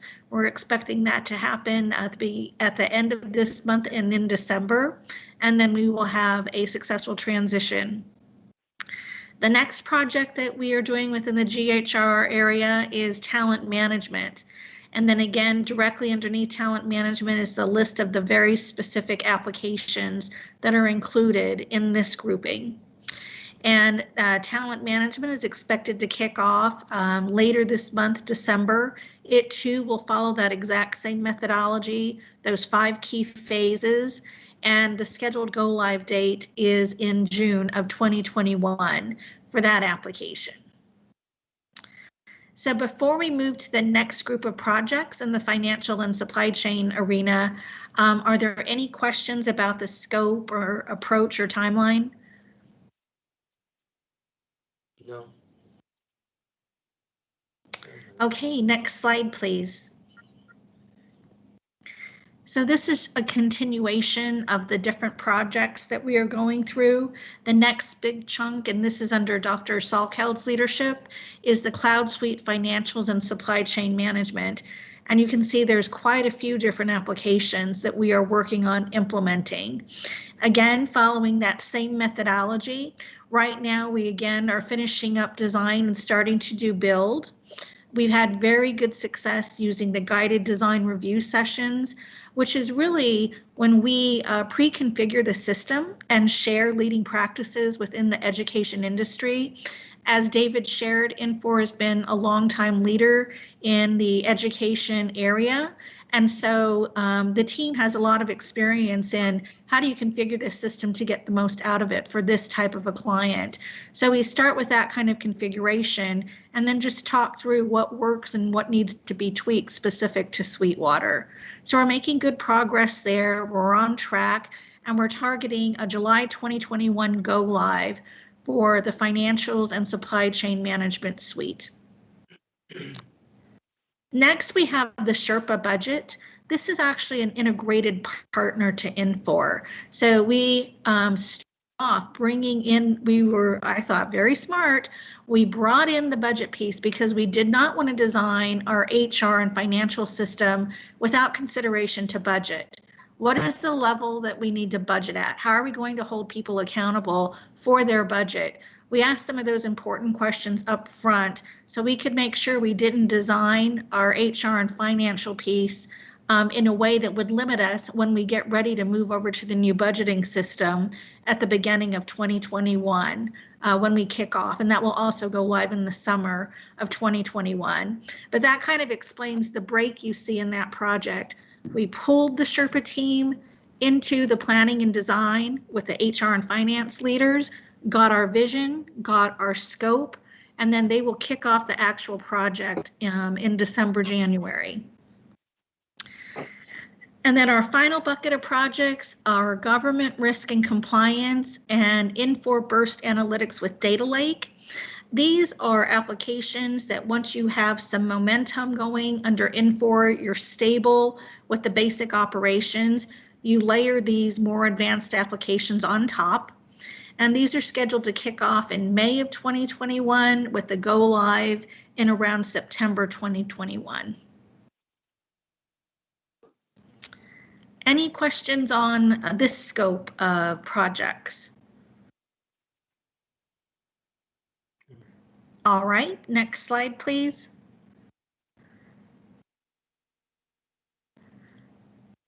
This is basically a summary view of all of those different projects that we just identified, and you can see the different staggered go lives that we are projecting. And as David mentioned, we're really dependent on that organizational change management piece.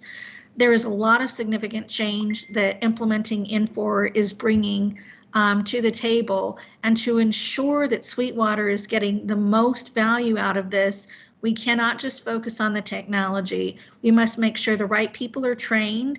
I hear secretaries are going to be a big commodity. We really want to make sure they have everything they need to be successful. We need to make sure we have proper communication with all our stakeholders, as David said, within Sweetwater, outside Sweetwater, within the community, our vendor partners, etc.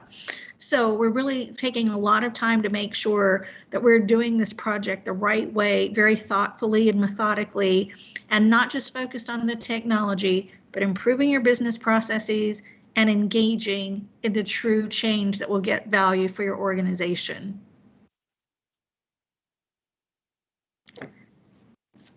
I think that is the last slide from me. Is that right, David? Yes, it is. Thank you, Okay. Laura. Much appreciated. And so as Laura had encapsulated, that basically provides a high-level overview of where we're going with the particular projects and the components associated to that. It's very important to keep in mind, this will not be a technical challenge. This is not a new system. This is a proven system for the 21st century. Basically, our challenges are going to be the culture and basically the dependency and experience or comfortability with systems that have been 17 to 20 years old here at the district. And so our goal is to hopefully move everyone to this new infrastructure.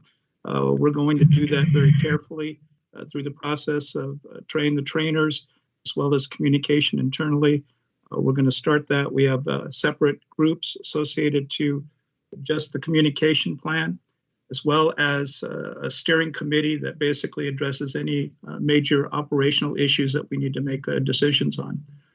Basically, from a training perspective, this chart basically provides a high overview of where we're going with the training in the various areas. Global HR, although they've been being trained since we've been going through the design review with staff. That's been occurring in the last couple of months. Once we get the system fully operational, which will focus on the November-December timeframe, well, they'll be actually getting hands-on. We basically just turned on the accounting aspect, meaning the security and profiles associated to the people that need to log in for both global HR as well as the cloud suite financials. And so their training is scheduled or focused on January to March of next year. Information technology, we will umbrella everything that's occurring, and we will support all our employees and staff to ensure that they understand the contents of how to access the systems, how to log in, log out, and how to share information accordingly. One of the biggest things that I think the people will actually benefit from is basically the analytics and the self-service type processes that are available to them. That's canned. It doesn't have to be developed. And so those benefits won't be realized until we're well into the implementation stage, meaning after the July of next summer, when people start getting acclimated. Again, as indicated by industry standards, usually takes 9 to 14 months for organizations to get acclimated to a new system, and this is definitely going to be a major change for the organization. One of the other items that would like to inform the board on is the burst reporting writers. Basically, that training is going to occur over the course of the next 6-7 months. The K-12 districts that I showed at one of the previous slides do not have advantage of taking or using this particular new analytics reporting. This business intelligence reporting system is basically state of the art, very new. And as Laura had mentioned in her project plan overview, the data lake piece of it is basically going to contain every piece of information within the Sweetwater Union High School District enterprise. And so consequently, those silos of information that we've talked about that's creating some of our issues, this burst reporting system in conjunction with that data lake is going to allow us to share information seamlessly across all districts and departments. Schools and departments. So we're looking forward to that. And again, it's new technology, so it'll probably take about 9 to 14 months to acclimate to that. Next slide, please. The solution, next slide. So the solution for today and tomorrow, one of the things that we're really excited about, as Jenny had indicated in her presentation portion, is that there's two major pieces. The position control design of the system that we're implementing, as well as a chart of accounts. That's basically going to be the foundation for a lot of the interfaces, application integration that's going to occur based on the current structure of the system.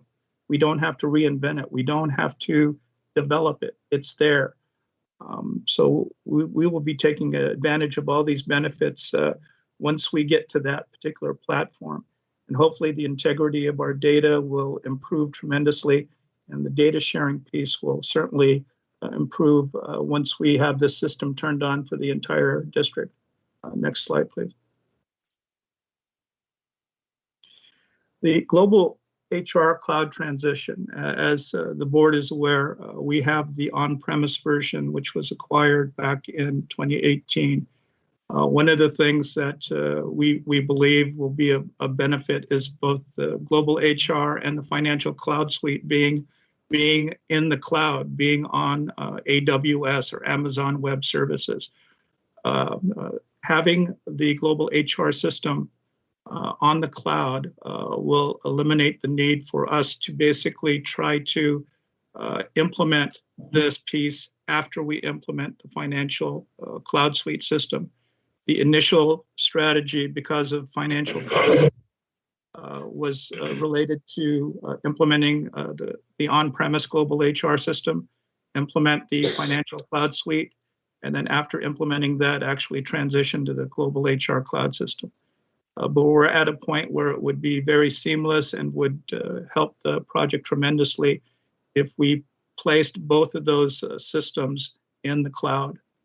And one of the things that it's going to provide the district is basically enhanced security, which is very key, as well as the Amazon Web Services, which basically boasts 7x24 availability. Next slide.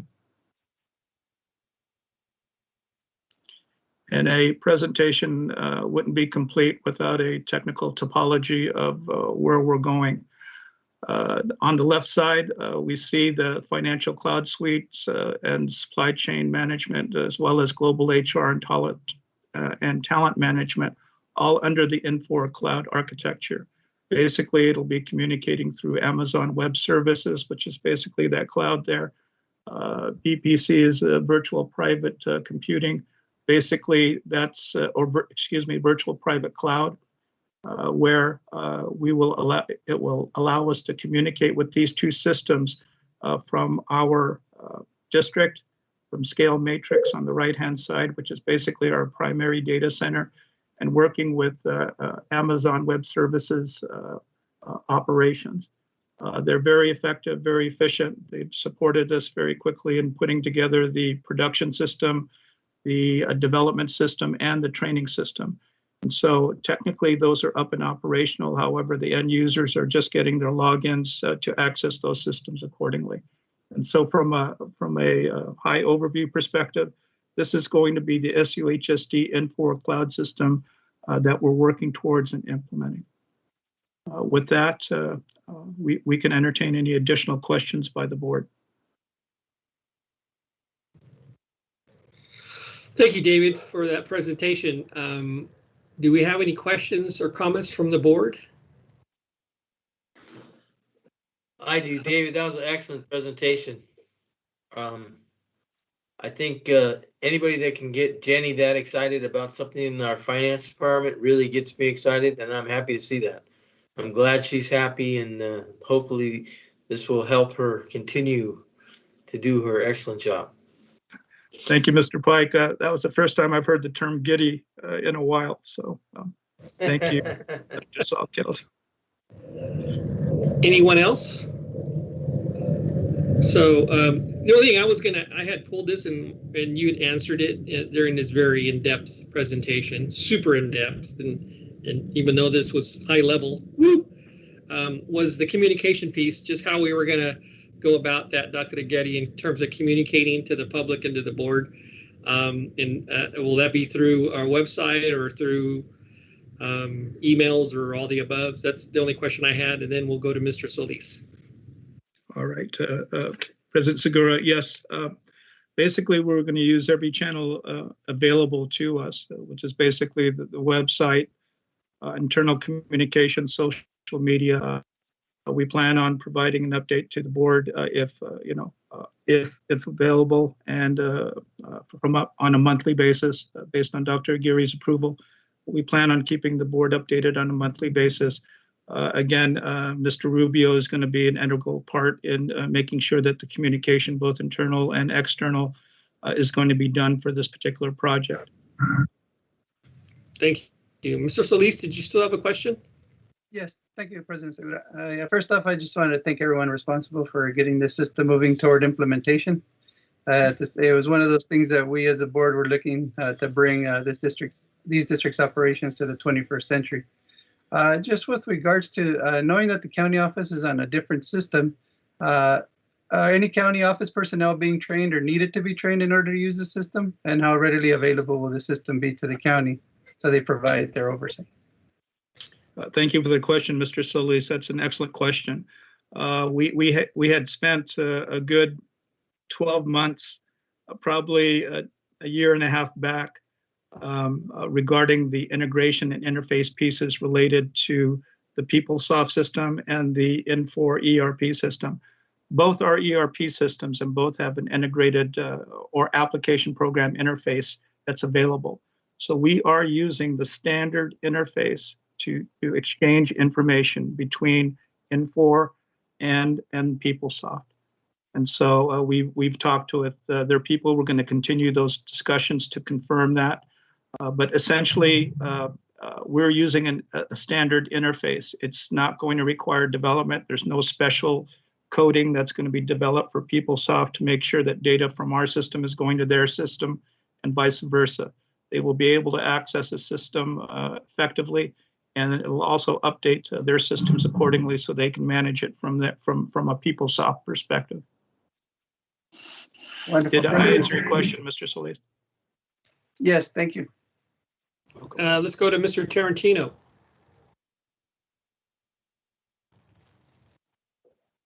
Thank you, President Segura. I know that on a number of occasions, Dr. Scavarna has expressed his concern about the implementation program and the towards implementation. I was wondering if this presentation has rectified a concern, still has that concern. Where is he with this? Thank you for the question, Mr. Tarantino. Basically, under the direction of Dr. Aguirre, we have invited Dr. Scavarna to our steering committee meetings. We have also provided him with the presentation that was provided tonight and addressed some of the concerns.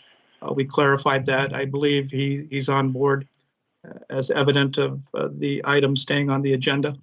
But I believe that Dr. Scavarna is at this point in time satisfied with the answers that he's been provided, but we plan on keeping him involved through the steering committee that we have that meets once a month. Okay, thank you, David. You're welcome, sir. Dr. Scavarna, did you want to say something? Yeah, I wanted, I did, and I know how much work all of us have put into this, especially the fiscal services folks and the information services people and everything. And I just didn't want, the reason I wanted to keep it on the front plate with you guys, the board, was I didn't want another LA Unified type situation. You guys are a lot smarter than that. We all are. And nobody wanted to go down the road of putting together this system and saying, oh my God, what the heck happened? And not having it integrate with the HR piece, with position control, and just a myriad of different things, including tie that in with the last audit reports and stuff we had, where we realized that how bad the old systems really are.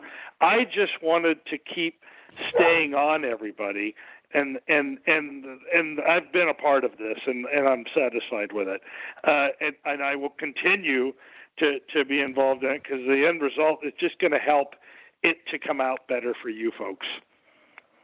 Thank you, Dr. Scavarna, and I definitely recall you reinforcing how important this was to us many times. So I'm glad you're satisfied and continue to be involved.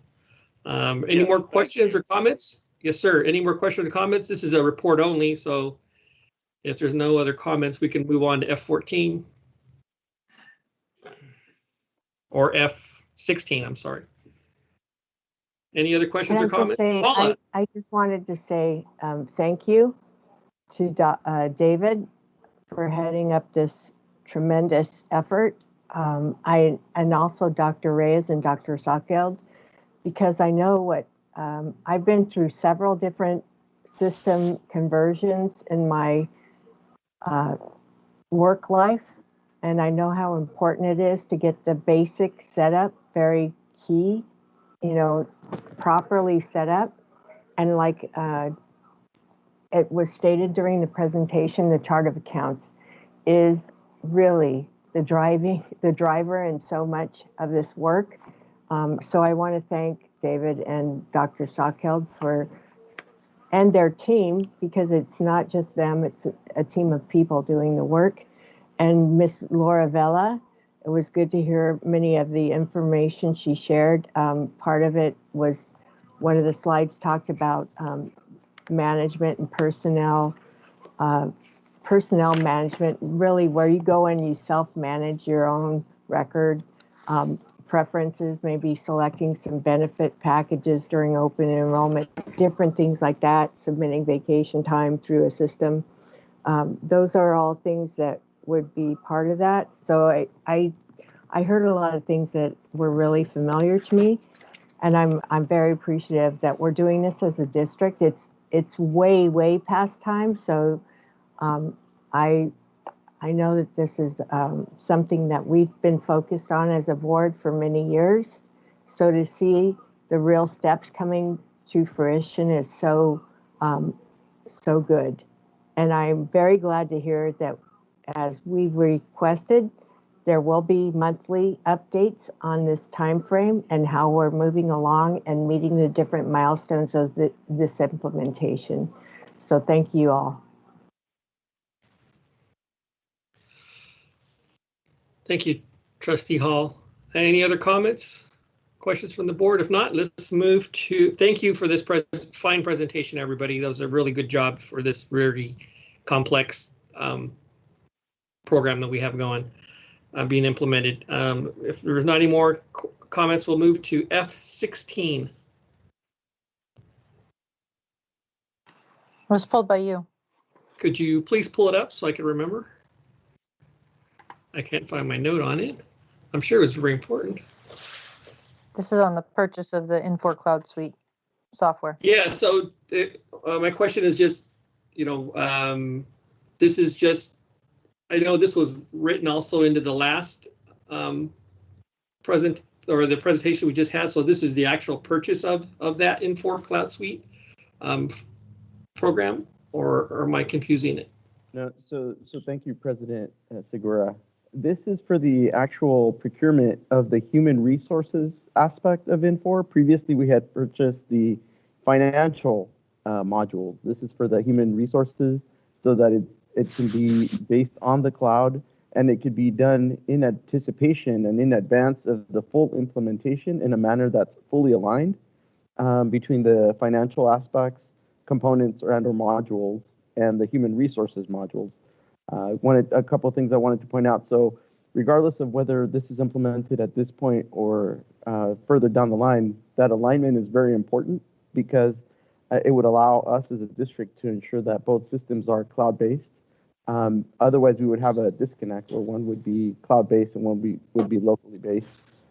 So we, as the team was having conversations, it really became apparent that it's important to do the full integration in anticipation of the full implementation, if you will. The other is the cost issue. We have already some of the funding identified. The budget is $165,000. So the difference between that and the implementation, I want to say, is approximately $60,000 would be the difference for this particular year.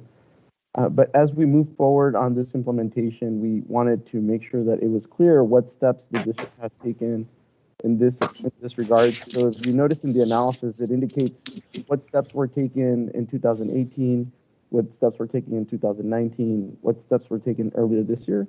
So there's a clear walkthrough of the different actions and procurements that have occurred in order to move us forward for this implementation.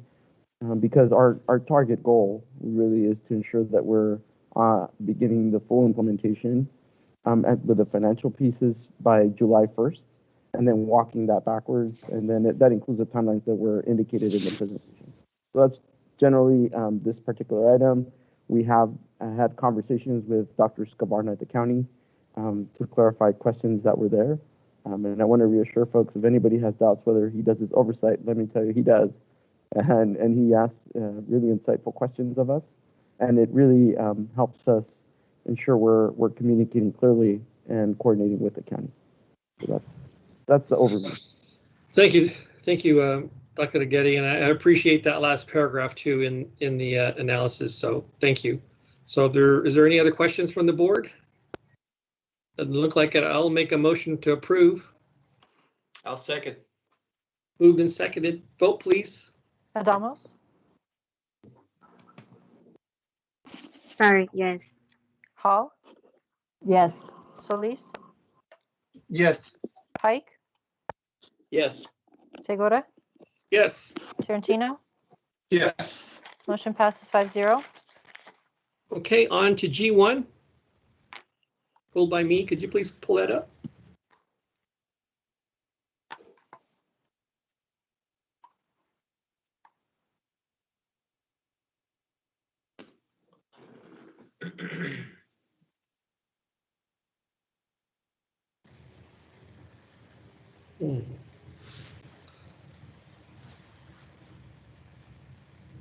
Oh, okay. So this is the recommendations that we got back from the county. So I just kind of wanted to know where those were in the actual document that in the learning continuity plan. Those can be just called up, put on the screen, so we know where those changes or recommendations and our responses changed. Thank you, President Segura. That is correct. This is as a follow-up action from the County Office of Education that provided us a set of recommendations for the Learning Continuity Plan, the LCP. I'll ask Dr. Alvarez if she can identify for us where in the plan this will be reflected, these modifications. Dr. Alvarez? Evening. It'll take me a moment to bring up the pages, but just so that it's clear on what those recommendations were. The very first one has to do with the unduplicated counts and the percentage of services that we are getting. There was a 45-day budget revise that occurred. When we did the initial plan, we included our initial figures for the LCAP and for the percentage of unduplicated. When we took this to the San Diego County Office of Ed, the 45-day revise had been conducted, and so that's why it changed to $54,818,839. And then the services increased. I think originally we had like 14.3, and it went to 16.49%. And that's on the last section of the budget. When we go into the learning continuity plan. So if we go to, I think, almost the very last page on that one.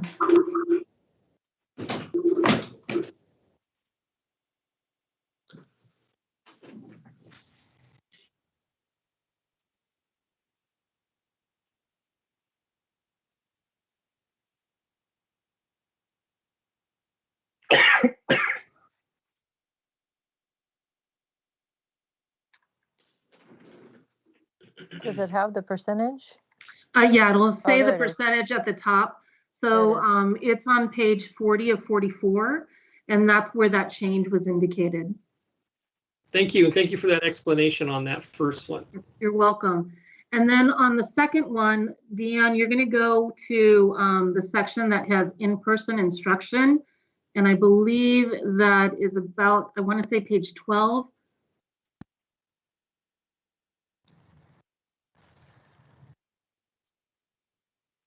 We're going to go to 50% in person. You're going to go down to the budget portion. So just continue. So right here, if you notice, for example, personal protective equipment, we had marked contributing to our unduplicated students. That was a mistake, and we went back and changed it to no. It's not contributing, it's just an overall function for all of our students. And the same thing for disinfectants. We had marked yes, and we had to mark no. So those were the changes that occurred. And through this process, unlike the local control accountability plan, where the San Diego County Office of Education approves it, in this case, they don't. They make recommendations. We can bring those recommendations to the board. And in this case, those recommendations were certainly on point. We've been working with the county all through this process. And the next step is once the board reviews this and approves it, then we take it back to the county so that they could have the final update. Thank you. You're welcome. That's all I had on this. Did we have any other board members had questions, comments on this item? If not, I'll entertain a motion for G1. So I'll make a motion. I'll second. Moved and seconded. Vote, please. Zalmos, Yes. Hall, Yes. Police, Yes. Pike, Yes. Segura, Yes. Tarantino. Yes. Motion passes 5-0. G4 pulled by Mr. Tarantino. Yes, thank you, President Segura. First of all, I'd like to thank Dr. Alvarez and her team for making this happen. I know that I think it was 3 meetings ago when it was brought to my attention that because of the COVID shutdown that we wouldn't be doing this as so many other districts are not doing this. I was glad to see that we did find a way to make this happen. So thank you very much for doing this. My question about this is, will it be the school site responsibility to notify parents that we're moving forward with this? Should it pass, or is it the district, or is it going to be a joint communication effort?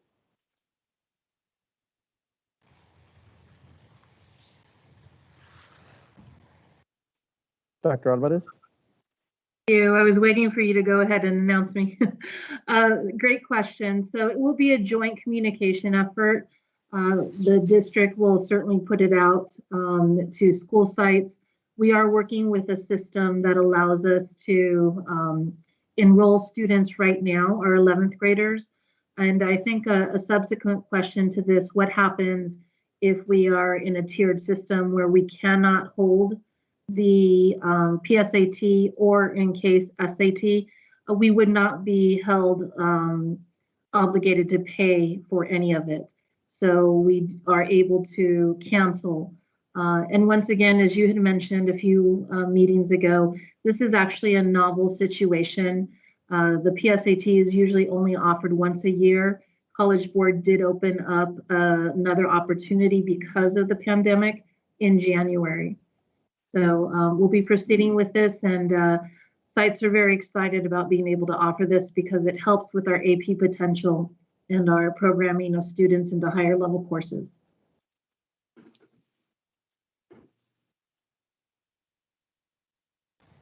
Thank you. And Dr. Alvarez, I really appreciate you waiting for Dr. Getty to ask you to answer the question. And with that, do we have any other comments, questions from the board? If not, I'll entertain a motion. I'll move approval. I'll second. Do ever. Your pick, Deanne. I'll do it to Ms. Hall. All right, let's vote, please. Adamos, Yes. Hall, Yes. Solis, Yes. Pike, Yes. Segura, Yes. Tarantino. Yes. Motion passes 5-0. Great. Let's move on to H2, pulled by Mr. Tarantino. Yes, I just, out of curiosity, I was wondering why these two consultants for H2 and H3, why they were not listed under the consultant item, which was for H2 K1, the consultants under, is it under 5,000? No, over 5,000. Over 5,000, and I was wondering why this was seen as a standalone, if there's any rationale. Thank you, Trustee Tarantino. That's a great question. Yeah, the rationale is fairly straightforward. When consultants agree to use our operating consultant agreement, it can move forward under the listing, as you mentioned. When the consultant, for whatever reason, may require a separate and standalone memorandum of understanding and/or memorandum of agreement, those come forward as independent items. So there's a rationale, and that's a very good question, and that's the rationale. Thank you. That's all I had. All right. I'll entertain a motion for H2. I'll make the motion for. Motion to approve. Sorry. It's okay. I'll second it then. Thank you. Vote, please. Adamos, Yes. Hall, Yes. Solis, Yes. Pike, Yes. Segura, Yes. Tarantino. Yes. Motion passes 5-0. Outstanding. And we'll move to the last one, M2, pulled by the public. Yes, I have comments from one speaker. These are from Nick Marinovich. We have heard this project has been, quote, cursed, or remember that prior project manager, and that becomes a forgivable excuse for the continued change orders. In my opinion, the district needs to have a soup to nuts review of this project to determine what went wrong and how to mitigate it so it never happens again. This could occur through the performance audit process.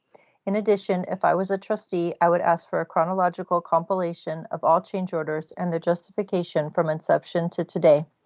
Furthermore, it is not a secret this project had issues. These were identified in the last performance audit performed by Moss Adams over 2 years ago. Excerpts from the last Moss Adams audit are as follows for Hilltop. Upon request, the district did not have adequate documentation to evidence compliant contracting procedures surrounding the Hilltop High School takeover project, specifically relating to Soltech Construction Company. We requested from the district a complete bid and procurement files to support bid award and awarded contract values several times without resolution. As with lots of the prior audit recommendations and CBOC expressed concerns, they were ignored. There were a litany of concerns raised in the last Moss Adams audit. This project was only one of them. I am hoping with the entry of a new trustee next year, more questions will be asked and accountability enforced for our taxpayers' dollars. There are no further comments. Thank you. Do we have any comments from the board on this item? If not, I'll entertain a motion. I'll make a motion to approve. I'll second. Moved and seconded. Vote, please. Adamos, Yes. Hall, Yes. Solis, Yes. Pike, Yes. Segura, Yes. Tarantino. Yes. Motion passes 5-0. And that's all of our items tonight. Yes. So with that, I'd like to wish everybody I don't want to say happy Veterans Day on Wednesday. So that's a big deal. I know Mr. Tarantino mentioned it. So everybody enjoy their day off, and please take the day off, and wish everybody a happy Thanksgiving with their families. And we'll see you at the next board meeting in December. Thank you and good night.